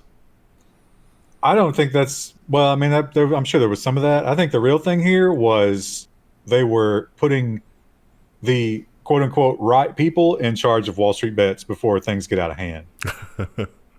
If you look at... Now, I've seen people who make graphics to explain this, but I've never confirmed it for myself. I'm going off a screenshot, so I'm not positive about it, but there's some kind of crazy statistic like 800 people moderate a massive, massive percentage of Reddit. Some of those moderators are on every subreddit, and they really, really, really, really, really control the narrative. And a lot of those people are supposedly ones that were added to Wall Street Bets after this. Oh. Interesting. Now, we had a story, but I don't think it made the final lineup about one of those Wall Street firms. Was it Citron Group? Sinvesting or something like that. I don't know what happened to that. There was a job posting where they're hiring somebody $200K a year plus. Oh, that's in nonsense. Oh, it's in nonsense. Okay. Well, I'll save it for nonsense. But yeah, it's just like, good Lord. Yeah, so movie rights, and it's like, oh, you're going to monitor meme analysis for stocks. My But goodness. think about it. I mean, I don't know if you guys have been keeping up with it, but in this past week, we went from the most shorted, that was last week, and that wrapped up, and then they went to the weed stocks. The weed stocks were big for a while, and then they went to the micro caps and the penny stocks, just random ones that they chose, and then they went to Doge. So how else are you going to try to get in front of that every time? It's You just don't. random. No, it's, Yeah. you just don't. It's just But it's not random. Somebody's in there stirring it, and like, and some people, because we talked about this last week with, remember the one company they built software to do that instead of hiring a person, yeah. and apparently the biz board on 4chan obfuscates. They throw out bad ticker information all day long to try and combat this. That's good though. Classic fortune. Yeah, that seems like a good way to deal with that. So that's good. And then our last story of the day: man to pay £25,000 damages over a negative Trustpilot review. So I gather from this dude hired a law firm and then sent them the info on his problem. Then they restated what he said and sent it back to him. And he's like, that's not what a law firm should do. I'm just going to leave them a negative review and move on. So they sued him. And they won. But I was not in the US of A. Yeah. So they have different kinds of laws about posting stuff online over there in London town. And, well, this is like what was it, Singapore? Yeah. Or was it Thailand? It was Thailand, wasn't it? Thailand, yeah. This sounds a lot like that one. But he did say, he called them a scam, right? I think that was the language that really hurt him. Scam solicitor is what he said about them. Ooh. Yeah. So, that's horrifying. I mean, if he would have said, I paid £200 and I was not satisfied with the service that I got, you think it would have gotten away with that? I would hope so, yeah. Other reviewers are now leaving Trustpilot reviews on the firm's page in an attempt to support Mr. Weymouth. Well, that seems good, because at one point he said, all right, I'll take the review down if you just refund the £200 fee that he was charged to restate the same information that he'd already given them back to him, because he just didn't feel that was worthwhile. I think they should have done that, and it would have been less headache than what they face now, because are they going to sue all the other reviewers that are leaving negative reviews? I don't think so. Well, they might. Not They sure. got some money out of it. I'm sure that a lawyer would never abuse the court system for personal revenge. They just wouldn't do that. In the way that we would never abuse the YouTube algorithm to something. I don't know, like, favorite, and share. Hit the bell icon. You left out subscribe. That's the most important one. Oh, yeah. Subscribe and engage. Do we have an engagement challenge for this episode? I don't think we did. I don't think we did for today. We did on Not today's episode. The engagement challenge is you made it to the end. You are the most loyal and special and important person. Good job. Today's engagement challenge is, how much would you donate to be a part of our Clubhouse? All right. Krista, give us a thirsty goodbye. Goodbye. What day is it? What The are we 19th. doing? Today's the 19th, February 19th. February is gone. There's nothing It left is. of February. I don't know what happened. I don't know where the time goes. We're still in a festival of winter here. Hopefully, by the time this airs, I will have the keys to the house. How many down trees have you checked? You've not been out of the house. No, I haven't been out of the house because it's still covered in ice, but hopefully none. They haven't What if had the you heart to drive call up? you, but there's a tree in your living room now. Yeah. What if you drive up? it's There's just a giant hole in the roof. I hope that we would see that on the final walkthrough, but who can say? I don't know. They have might to do push it something with back. mirrors and hide it from you. They might have to push it back because we're supposed to close on the 18th and do final walkthrough and everything. But I mean, if we're snowed in again, I don't know if that'll happen. I guess I don't know. You know what else we don't know? New math. What? What's the headline? Machines are inventing new math we've never seen. This story is so exciting. they don't mention that this has already happened with physics as well. They've been doing this kind of thing with physics equations for the universe, and the AI is calculating it in a way that's faster and more accurate than the other algorithms. But Boiler Snake knows all about this. Conjectures. So there are conjectures, and there are certain mathematical constants that we arrive at through a lot of computation. Well, this AI has figured out simpler ways to come up with those constants, and we don't know how, but we're figuring that out now because of these discoveries. The conjecture is the hypothesis. That's what this is coming up with, not the answer. Yeah. So the conjectures are simpler and require less steps to compute, and we don't know why that is. So there's something to be discovered here in the discovery from the computer. Isn't that exciting? Maybe this is how that guy in the Navy figured out how to bend space-time or whatever with his electromagnetic fields. Feels a little bit like Galaxy Quest when the aliens are like, well, I don't know, that seems really far-fetched that the humans would build a ship like this. Well, let's just build it for them. It's like that, except the AI or the aliens. I don't know what I'm saying. Oh, a less exciting AI tool. New AI tool predicts who's going to die with up to 90% accuracy from the thing that we still can't say. An algorithm estimates the infections that are 3 times higher than reported. Oh, no. The algorithms are taking over. So it's basically able to accurately predict if you're going to die based on your chart and some other information. I can accurately predict if you're going to die. Yes. Technically, everyone will eventually. This is kind of scary to think. Like, will triage be determined by computer algorithm eventually? I think the chances of death. Go ahead.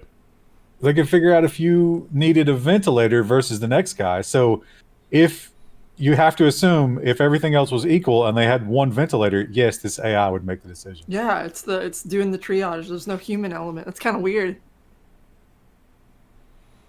It is really scary. It is really scary that algorithms make a lot of those decisions. It's also really scary how bad the data is, because like my mom tests positive for hepatitis 3, but she doesn't have hepatitis 3, and I can't tell you how many times where we've gone in for something and they're like, oh, never mind, we don't need it, she's got hepatitis 3, and it's like, oh, Jesus Christ, she doesn't have hepatitis 3. And they're like, what? And then it just turns into this whole thing, and then they have to get the file from somewhere else and figure it out. But when you are one of those weird edge cases, they don't want to treat you. Yeah. Are there numerical designations for hepatitis? Yeah. Or hepatitis C. Oh, okay. All right. Third type. Is there something like, if you have some sort of marker in your blood, it'll flag it by accident or something? Yes. Yeah, it turns out she's a genetic freak. And you might be too. Yeah, it's possible. It's possible. But yeah, there's and they're just like, oh no, we got it, blah blah blah. And it's like, you just go home and wait to die, and it's like, no. Which that's kind of terrifying to think about. If she was actually positive for it, they'd just be like, eh. Yeah, that's exactly what happened the first time. They were like, well, just go home and wait to die. There's nothing we can do. See ya. And then after she didn't die, they were like, well, maybe we should look into that a little more. Sort of fun. And then she became a study of, she's like patient 3 in some scientific paper somewhere. So that's fun. Anyway, IBM and Palantir forge a partnership in low-code AI data processing space. Palantir needing to process large amounts of data, having a lot of government contracts, siphoning up a lot of data on U.S. citizens, working with IBM. This isn't the first time that IBM has built a computer system for keeping track of data on people. Anytime there's a Palantir story, it's always kind of like, it's never good news. But this is basically, this is kind of like the stones, but they're for people who don't know any magic. You don't have to know magic to use the stones now. And we got this cloud system that does that for you. And it also can falsely flag you for having hepatitis C or whatever. So, yeah, great job. You actually didn't need to know magic to use the seeing stones?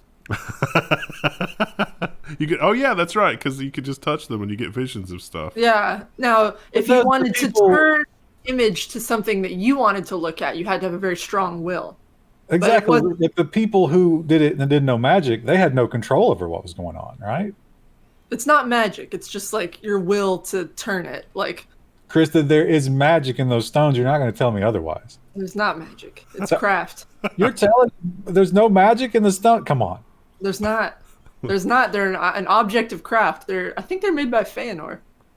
Is there a fantasy world equivalent of magic smoke? Because I could definitely like see telling an Amish person, it's like, you've let the magic smoke out of the electronics, and they're like, no, what have you done?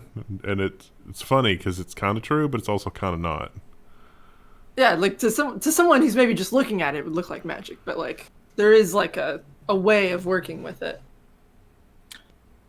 Okay, we're getting into the Star Trek conversation here. I'm not going to argue that with you as if it's real. It's magic. The whole world is made of magic. You know who else is working on magic? MIT. They're building a one-stop shop for 3D printing robots. They can fly and 3D print. They can do all kinds of additive manufacturing and print. And they use lasers. But the cool thing about it is you can like actually prototype it and see it visually before making it, but then it makes every aspect of it, even down to the printed circuit boards. This kind of I guess thing it doesn't make the batteries. This kind of thing, a very advanced version of this, is going to be, you know, like reading this story, my imagination went in a whole other direction because, like, we need something like this in everybody's home, or at least in every community center, because it's like, oh, all of a sudden, we all need to wear face masks. We can't mass produce those. But if you had something like this, you could mass produce them. You could just print an appropriate number of face masks that are good enough. Well, I got some real bad news for you, because the level of control that's going to enter into your 3D printing world after Biden bans guns is really going to upset you. You're not going to like what that looks like. It also assumes that there's enough raw material to make whatever object you need, and if everyone suddenly had a need for it, that would probably bring up the cost on that item. I don't know. It depends on what it's made out of, and depends on how easy it is to do stuff. Because, I mean, it's possible. I don't know. I was thinking about like the face mask thing. Is like, what would we have done? What we did during the Spanish flu is like everybody had sewing kits and could make a mask out of stuff, but we don't have that anymore. We've lost that. A lot of people, I feel like sewing disappeared in like a generation. I can do a little bit of sewing, but not nearly to the level that like my grandmother could. Yeah, but the market will solve that problem immediately, just like it did. Just like China started selling us masks. Yeah. Speaking of market problems that are being solved, a 3D printed house is for sale in New York. Builders say it will cut housing construction costs. So this house is a $300,000 house, which I guess in New York is not a terrible deal, but that would not, no one would buy this house for that here. Yeah. But it cut the cost of manufacturing in half, and a lot of that was due to the manufacturing time. So they could build this entire thing in like 10 days. And you got to figure like the 3D printing part of it's less than that, because it's got pretty traditional construction for the roof and everything else. Look at the close-up of the layers. Yeah. I feel like there's going to be a lot of insects and stuff that enjoy nesting in that surface. Like the snake that lived in your parents' siding. Yeah, exactly. I feel like they'll probably just put some, you know, like some Tyvek or zip system on that, and then some vinyl siding and call it a day. Well, they chose not to. It looks like they've got like the hardy board or something at the top part there, but they've just left the layers on the bottom part. Did they? That's probably a cost-saving measure, right? The first picture, it looks that way in the bottom picture, but the picture at the very top of the article looks like they put siding on everything. No, you can see the striations. Yeah, you totally can in the bottom photo, yeah. That's just a zoomed out version of what you're looking at below there. Are you sure? Because it looks like, if you look really close next to the window, it looks like that's like some kind of siding, but maybe not. That's absolutely not. It's the same kind of stuff. Because the siding would be much larger pieces. Yeah. Why would you use little tiny pieces of siding like that? Yeah, that's true. I would worry about the insect part of it then. 300,000 for that. That's, I mean, but it's 1,900 square feet and it's in New York, but yeah, it's upstate New York, which I bet the average house cost in whatever neighborhood that is at least 400,000. It's crazy. But this thing also prints. I don't know if it prints it, but it incorporates the electrical and the plumbing as it's doing it, which is cool. Nice. Probably gets annoying when a pipe freezes and bursts, and then you have to reprint Dig your out house. the wall. Yeah. Yeah. As someone who has had that happen and then had to dig out the concrete in a basement, it's never the same, and it's a huge pain in the butt, and it is an endless amount of misery from the time that it happened until the time that that you move. So it's not fun. It's not fun to ever dig up the basement slab. And then if there's ever like even a little bit of water under your house, it's going to come right through that. Really frustrating. You know what's not really frustrating? NVIDIA, their researchers are training AI to reward dogs for responding to commands. So they got a little apparatus here that has a camera on it, and it's able to recognize when the dog correctly responds to a series of commands. So they're able to use AI to train the dog, and it's like if you sit correctly, then it will reward you with food. There's a little mechanical tube of rewards here, and it's servo, and it'll lift the thing up so that it can have some rewards. I'm looking at this and I'm imagining Rue just tearing into it. Like, she would do her commands at first, and then when she realized the treats are in that little compartment, she'd be like, time to tear that up. My brain went somewhere else with this. It was a vision of Jeff Bezos with one of these, and it was like, congratulations, warehouse worker. You've successfully picked 300 items per hour. Here's your methamphetamine tablet. And, you know, you don't even get handed it. You just have to put your mouth under the machine and it drops it in. Jeff Bezos is like, I'll order 1 million. He definitely would do that. Okay. I guess switching gears to nonsense. Wall Street Fund wants to hire Wall Street Bets users to help pick meme stocks. Wait. Whoa. What? You skipped one. Oh, I skipped one. Sorry. Design. Android 12 leak appears to show major redesign with color-changing UI. I don't know what to think about this. It looks bad. I actually don't hate it. I think this will be on trend for 2021. Warm colors are kind of coming back in.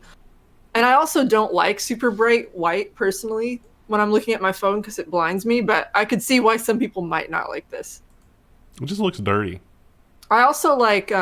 I do like the change as well on like the icons. When you slide them down, they're larger and there's less per row, so they're easier to hit, which will be nice. But yeah, the colors, I think that UI will change based on your wallpaper background as well. So it may be because this person has picked like a sad photo of the desert that it is this weird, dingy sort of gray. But I kind of don't mind the dingy gray, personally. Nah. Yeah. I mean, you can change it, looks like, so we'll see. But I think it looks overall cleaner, easier to hit the buttons. It's probably also important to emphasize this was a leak, and we don't know if this is going to be the final Android 12 design or not. Not that any of us have phones that'll be eligible for the upgrade anyway. Yeah. So you've been in quarantine for a year, and you haven't upgraded your phone, so everybody's due for an upgrade. And suddenly no one's going to be able to get one. Exciting times. All right. Now, here's the story that I accidentally previewed. Gizmodo says that Wall Street Fund wants to hire Wall Street Bets users to help pick meme stocks. They have the LinkedIn posting. There's a link to the LinkedIn posting here somewhere, isn't there? There's an actual LinkedIn posting that was like $200K a year plus bonuses. We looked at it earlier this week. 30% of your profit and loss. I think you can lose money on that. And $200K a year plus full medical and stuff like that. And after the pandemic is over, you get to go to their big parties in like St. Petersburg and Brazil. Eyes wide shut parties, great. Yeah, that's amazing. But you have to have a year on Wall Street Bets, at least 1,000 karma, and you have to be able to prove that you're active on there. Truly the darkest timeline. Can you imagine if like level 1 forum membership was a job requirement somewhere? Here's what I wonder about that, and I bet they didn't mention this, but I bet they will require it. Do you think they make you give them your password? Oh, that would be dark. Wow, can you imagine if your employment came down to that? It's like, ugh. Would you give them the password and then immediately change it? I think they would probably check it periodically, right? They'd probably just like to see what you're up to. Yeah. That's horrifying. Would they try to keep your account after you quit? Maybe. They might like try to do a read-only type of thing where they hope you don't notice they're still watching. That's a dark timeline. Gizmodo has also got our next story, which is Gina Carano is no longer a part of Star Wars, and everybody's this is newsworthy. I don't really see why this is newsworthy. I don't really either. But Who cares? Some people were upset about it. Some people were like, meh. Oh, the reason this is newsworthy is because what's his name? The main character did the exact same thing a few months ago. He was not banned. Really? I saw several of her posts though, and I was like, that's kind of amazing that it didn't happen sooner. His was actually, so he put up one of those memes about the kids in cages. And it was one of those situations where his picture of the kids in cages was in South America somewhere. It wasn't even the US. And his was complete misinformation. Hers was an opinion, but his was pro-left and hers was pro-right. So he gets celebrated. She gets banned. She also compared herself to Jews in the Holocaust. No, he did the same thing. His was also a Holocaust comparison. Wow. That's really horrifying. They both should have been fired. That neither of them should have been fired. I'm just trying to make everybody mad. I mean, people will be angry no matter what. I thought she was one of the better characters on that show. I don't care about Disney Plus. There, I said it. That show's actually not bad. Don't pay for it. Check it out. I haven't ever watched it, so I can't really form an opinion. And I also haven't. I read some of the stuff that she said for the thing, and I thought it was kind of dumb and distasteful. But actors gonna. Yeah, well, look, neither of them are winning any points here. But if you follow the whole Star Wars drama, and I do, and I don't know why, but I'm interested in it. I love the fact that they're woking themselves into death. Like they're destroying the company with wokeness, especially the Star Wars part. But apparently the guy, I think his name's Pedro, he's been a huge problem on the set. Everybody hates him.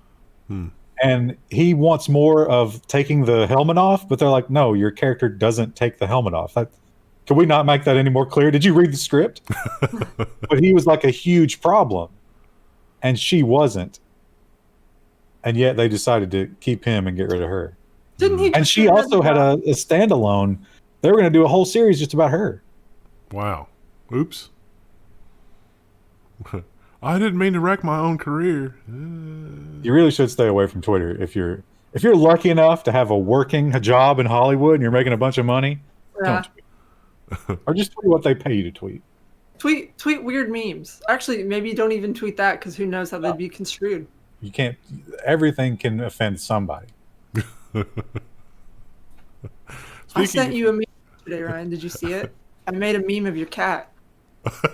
I saw it because it was on Twitter. Where did you send it to? On Twitter. Yeah, I replied to you on Twitter. Oh, I don't ever look at my tweets after I send them out. I just send them into the void. They're just gone. Yeah. You're gonna find later that one of them, came back with a mind of its own and has its own virtual ether plot. It's just taking on a life of its own. Kind of like our next meme about cats. A viral "I'm not a cat" filter is decades old software. If you haven't seen this, footage of a Texan lawyer denying that he was a cat appeared with a feline filter on a live call captured by the public. Yeah, I love how alarmed the cat looks when he realizes he's a cat. That's such a great video. The best part is him telling, he says it, Your Honor, I'm not a cat. Like he's afraid that the judge is going to think he is actually a cat representing someone. And that kitten is like freaking out the entire time. It just makes it funnier. But these two guys, they have like no sense of humor. They don't crack a smile or anything. They're just like the whole time. That is kind of funny. It was apparently software that was bundled on Dell laptops for a while. So I guess his kids turned that on somehow and just left it on. Yeah, he was looking for the Zoom controls, but it wasn't Zoom doing it. Oops. It's kind of funny. You know what's not kind of funny? Almost dying after you eat magnets. Boy almost died after swallowing 54 magnets to see if he could become magnetic. Now, if you swallow one magnet, it's fine. If you swallow more than one magnet, it's not fine because they get stuck together through your internal organs. Well, if he would have swallowed them at the same time, that's probably a low chance or a lower chance. But no, he swallowed one set of magnets and then followed it up 2 days later, which almost guarantees a collision in the intestines. Yeah. Look at his face here. Mission accomplished. It was a 6-hour surgery, and then he spent 10 days in the hospital after surgery. So and his he mom was almost like, died. "Oh, he's so uncomfortable after the surgery. He should be dead. He's so lucky to be uncomfortable. What a moron!" Yeah. I don't think he'll ever eat magnets again. But he will breed. Guarantee you that. Probably a lot. Yeah, 12 seems like an old enough age to realize maybe I shouldn't do this. 12 is an old enough age that when you go to the ER and they're like, "Well, you swallowed magnets, just go home and die." You're old enough to make that decision. If only he'd tested positive for hepatitis C. No, I was gonna say maybe the algorithm, the dystopian triage algorithm would look at that and be like, no. Well, that's another thing. Did he take up a bed that was a pandemic bed? Yeah, Well, probably. Yeah. Yeah. Let him die. Trust me, the healthcare workers probably feel the same way at this point. North Carolina firefighters were dispatched to a restaurant to discover it's not on fire, it's just making 10,000 wings. Ronnie's Pizza was simply preparing for a massive order of fiery hot buffalo wings ahead of the Super Bowl. I guess somebody was having a Super Bowl party when maybe they shouldn't have been. But they've got a picture here. The restaurant was emitting a lot of smoke, and that kind of makes sense if they're making 10,000 wings. That's a lot of chicken wings. I don't know if I would call the fire department over that level of smoke, but Well, they did. at a restaurant. It was just, passers-by. Right. But even as a passerby, I'd be like, oh, they're probably cooking something in the kitchen. Like, if everyone was not panicking and running out of the building. Yeah. Well, some people seem to really enjoy calling the authorities. I bet the next woman really enjoyed calling the authorities because I I think that'd be an embarrassing call. Woman is out over $100,000 believing she was in a romance with Bruno Mars. So, Valentine's Day, it's approaching in this article, but it has passed at the time that you're watching this. A Houston man appeared in court overnight accused of posing as recording artist Bruno Mars. I have his name. Here we go. Involving a 63-year-old North Texas woman who told police she created an Instagram profile in search of companionship. I think the flashing red light is, why would Bruno Mars, international superstar, need your $10,000? Right. Well, it was a check to a friend of the band for tour expenses, Ryan. Yeah, right. Why would he need that? Well, because the band is touring and things are weird, and Surely he has a CPA though who handles all that, right? The record company pays for all of that out of the profits for the record. Nobody pays for their own tour. So they got $10,000, and then they were like, "Hey, we need another 90," and she was like, "Okay." Oh, Do you think? Here's the question that 30 Action News doesn't answer. Was she already a big fan of Bruno Mars? Or did she discover Bruno Mars after the relationship? Because she's 63. I mean, has anybody introduced her to OnlyFans? I mean, if she's that thirsty, she'd probably get a lot more mileage with something else. Are there a lot of guys servicing older ladies on OnlyFans? There absolutely are. Wow. Wendell, you said that a little too quickly.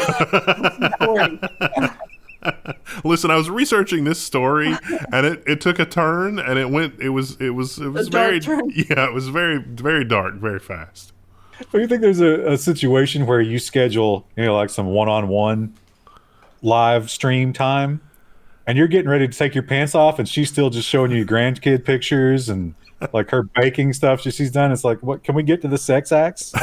I forget if this is one of the stories in Nonsense or not, but that story, that dark rabbit hole that I went down in looking for more information on this story led to reading about Britney Spears and her fight with her dad for the conservatorship and the recent ruling and stuff. And it turns out that the guy that does the Leave Britney Alone meme is on OnlyFans. Oh. And I'm given to understand that it's the aforementioned thirsty situation for older ladies? I don't know. I stopped digging because I did not want to know. I've been down the Britney hole as well, and that is a bizarre situation. I didn't know about the OnlyFans part, but I knew that there were guys on OnlyFans, but I assumed that they were only for other gay men. I don't think that's necessarily true. Based on, I didn't dig into it, but it was like, oh, that makes sense. I would say, engagement challenge, but what are the odds we have 63-year-old women in our audience? We have a few older, retirees, people, trying to keep their minds sharp and keep up with things, I guess. Welcome. Engagement challenge, say hello. Join the forum, maybe? No, I'm not going to do it. Well, it's nice to have you anyway. I guess our next story, pigs can be trained to use computer joysticks, say researchers. So these were younger pigs that they kept in the study here. They learned to use the joystick, and then they got too big to be part of the research program anymore. So, so then they were shipped off to make bacon. I think that was because they were just growing pigs, but I like that they didn't really explain that, and you could kind of think for a moment they were just so good at the game, they were getting so many treats, they fattened themselves out of the machine. They fattened themselves into a nice set of bacon. They had great names too, Hamlet and Omelet. Oh. But the Ebony and Ivory were the second ones, and I think based on their training, some of this seems like the pigs may not have known what they were doing after all. Yeah. Because I think Ivory was really bad at it. They just didn't understand. Maybe Ivory's the Roo of the pig world. Yeah. There are some dogs where it's just like, wow, this is an impressive level of intelligence and recall for a dog. And then there's Roo. Yeah. Roo can do some basic commands and stuff, but I mean, compared to like my last dog, she's not quite there. I love her though. This Belgian brand has pulled the simp sweater after social media backlash. So, yeah. I love the picture of the kid that they got to model it. I don't think that kid was probably even wearing it. He was probably just wearing a shirt, and then they were like, yep, they're just going to put a logo on here, just whatever. Like, it's probably the same shot with different text. Like, that's just shot in. Yeah. You see that on Amazon listings a lot for clothing, where it's very clearly like they just photoshopped every color. Yeah. And I'm like, this is not an accurate representation. Has anybody done a parody of 50 Cent's song PIMP and made it SIMP? That seems like it would write itself. You should be writing that right now. For your rap career that you told a client about.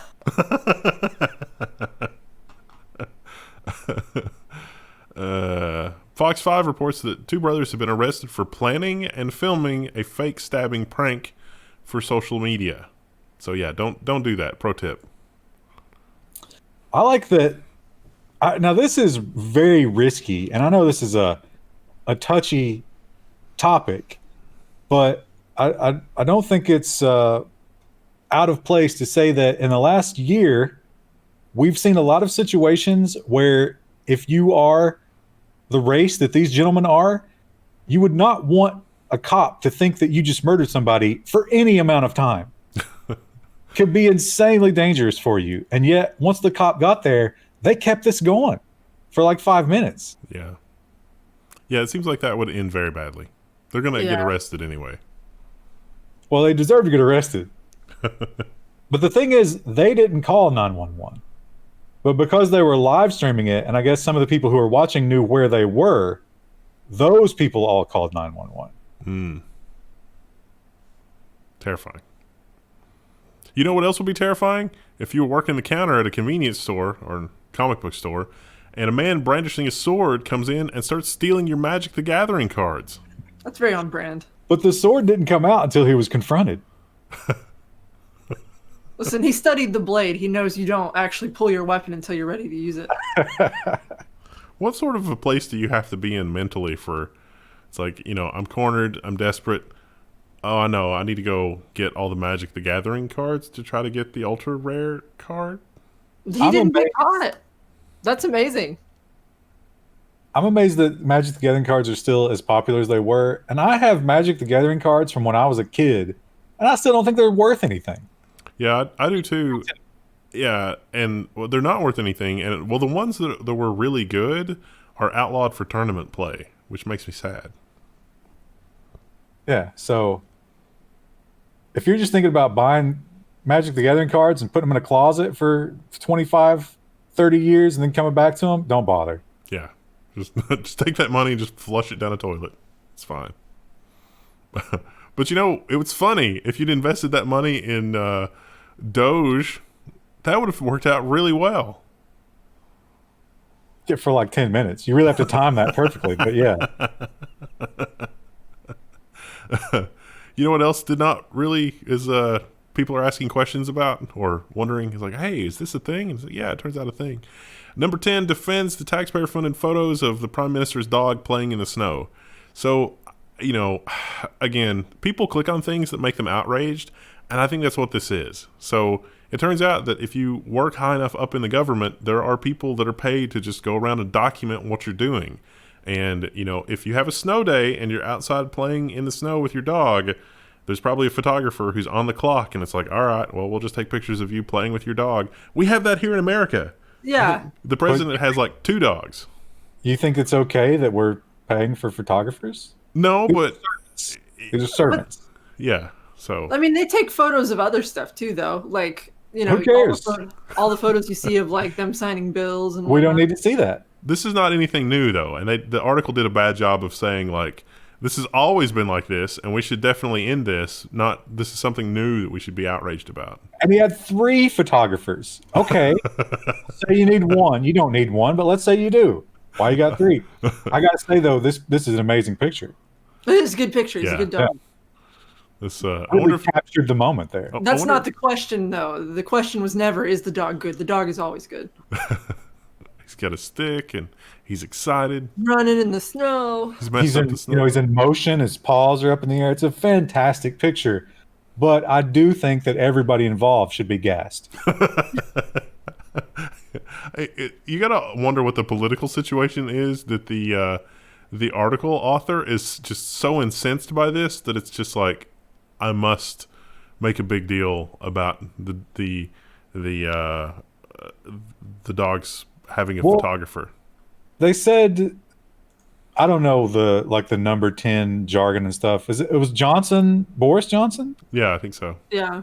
So yeah, the reason they're going after it is because it's the same with the Trump stuff. This is just his opponents who actually, like their whole Twitter world is about attacking him.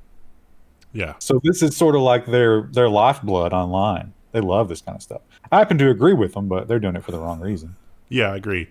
The reasoning behind it, it's like, I agree with this. This is great. And then it's like, wait a minute. You're getting me outraged for the wrong reason. This is manipulative. This is not an honest way to present the thing. This is a waste of my fragile emotional health. The same way that the photographer is the waste of our resources as a country. Well, not Yeah. our, theirs. Yeah. Well, no, I'm sure we've got the same. So We do. We have a White House photographer. Trump probably had his own people, right? Did he use the official White House people? I bet he didn't. I bet he was like, no, I need people who can make me look good. Yeah. All right, on to our next story. Anaheim Zoo brings penguins inside due to cold. Penguins, Oh. whose native habitat is the Arctic usually, they brought them inside. They didn't do a really good job explaining that, in my The opinion. people of the Netherlands are going to be quite incensed that you called that city Anaheim. Anaheim? Arnhem. Arnhem. Oh, in the yeah, US. it is Arnhem. I'm sorry. Sorry. But these are African penguins, right? That's what Yeah, they they are. point out that not all penguins are cold penguins, and that people should know that. They I are don't know so cute. Look at that picture. Look at their little bellies. I got distracted. Scratched. I got distracted by the YouTube video halfway down the article. There's really not a lot of article here. It's mostly video. Penguins are adorable, but then when you see them, the way that they live is so disgusting, and I bet they stink. Yeah. Oh, I'm sure. Yeah. I'm pretty sure you've never been to a penguin exhibit. I can't remember the smell. I have been to a penguin exhibit, but I don't remember a strong smell. I guess the whole zoo kind of smells a little bit, so like maybe you just don't notice it as much. Well, I was at an aquarium. That's where I saw them. Oh. You know what the most strong animal smell that I've ever encountered, and it's still occasionally I wake up in a cold sweat at night? A pig farm. The smell from a pig farm is the stuff of nightmares. You went to the stock sale, right? Yeah. It would be a pen of cattle, a pen of pigs, all of their feces from the day, and then they were rendering the fat and making pork skins right next to that. That's a smell. I don't think I'll ever get that smell out of my brain. It's horrifying. Or your clothes for a couple of days. Nope, just burned the clothes. Because I was still smelling it after they were washed. And it was like, you know what? I don't need these clothes. It's fine. Conservationists are pleading with the public to stop milking psychedelic toads. So, it's a pandemic. You're bored. What are you going to do? I know. Milk a toad. Don't do You gotta get that DMT. I mean, look at that. He's just like, leave me alone. It is actually really hard on the toads and really hard on their population. So don't do it. Well, you need to explain how exactly you milk a toad because it doesn't involve nipples. You go ahead. You massage their genitalia. Oh. Apparently, this is in Arizona. Colorado River. Oh. Or There's Colorado, so many other great things to do in Colorado. It's the Colorado River toad. Which, I don't know, Krista. Have you ever tripped DMT? No, but if I have to milk a toad's genitals for it, I don't think I want to. Well, you got to ask yourself, how good is it if people are willing to do that? Well, there's a conundrum here too, because it's like, oh, there's a synthetic alternative. Maybe we could make a synthetic version in the lab which will protect the toads as thrill seekers turn to the synthetic alternatives. And it's like, wait a minute, what have we done? Well, DMT, I'm not an expert on DMT by any stretch of the imagination, but that's one of, like many drugs, your body makes what you need. And to go further is just to trip balls. Although I think a lot of people do argue that it's like the whole PTSD type stuff. Like it can treat a lot of terrible mental conditions.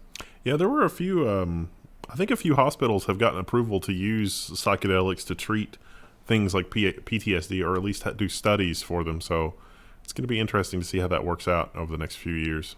I think most people describe DMT as being something that it's not recreational, but it is beneficial. And you definitely don't want to do it again right after you do it. So there's nothing addictive about it. And finally, our last story, which is an intro. Was this a follow-up? We did a story on this before, I thought, but maybe it was a different sheep. I don't remember this exact story, but maybe. I mean, this guy has been at this for a while, so they might have reported his first retirement. He was prolific. Yeah, I don't know. Injuries force Baz the Ram into lounge room retirement after castration. I love when you look at the first the placeholder image here for this video, and you're like, okay, that's his leg, and that's his other. Oh, yeah. Oh, yeah. So he's recovering after surgery because he's elderly. He's an elderly sheep, but he's ram, I guess. But he is a prolific breeder. And it was being really hard on his knees. His joints couldn't take it. Like he's literally falling apart. And he's just like, no, I've got nothing else to live for. So they're like, well, I guess we could castrate him. 13 kids in the past year, I think they said. That's just incredible. So there's 3 years. I'm sorry, that's 3 years. There's a lot of really amazing things in this article that I'm not going to quote. Well, the veterinarian guy, he said that rams, like, their legs could be broken and it would not stop their libido. Like they would just keep going until they literally died. Which is what was happening here. Yeah. They also let him stay inside because post-surgery they were worried about like a fly getting into his wound. So they just set him up with Netflix and set him up indoors and just, it's like, here, you just Netflix and chill for a while. It's fine. There's a picture of that too, and it's just, it looks like a baby gate, but then there's just hay all over the floor. Yeah. So, I just, I don't know. what a fun story. That's a lot to give up for Netflix and air conditioning. I do love air conditioning, though. I wonder if he was like, you know what, just let me, like, I would rather just go out in a blaze of glory than... Well, you know, the next time he walks out there and sees all the ladies, his knees still hurt. Yeah. But maybe he won't injure himself further from here. I don't know. You know what? They should have gotten him some sort of like one of those bionic suits that the Japanese use to lift stuff. Just so he can continue mating. So a horrifying bionic suit ram. Yeah. Yeah, like he could move himself in such a way to, you know, achieve the mount and then lock the suit down, lock his knees into place. Oh, to reference Cyberpunk, the Atom Smasher of Rams. He's more robot than Ram anymore. The only thing left is his testicles and his legs. Oh.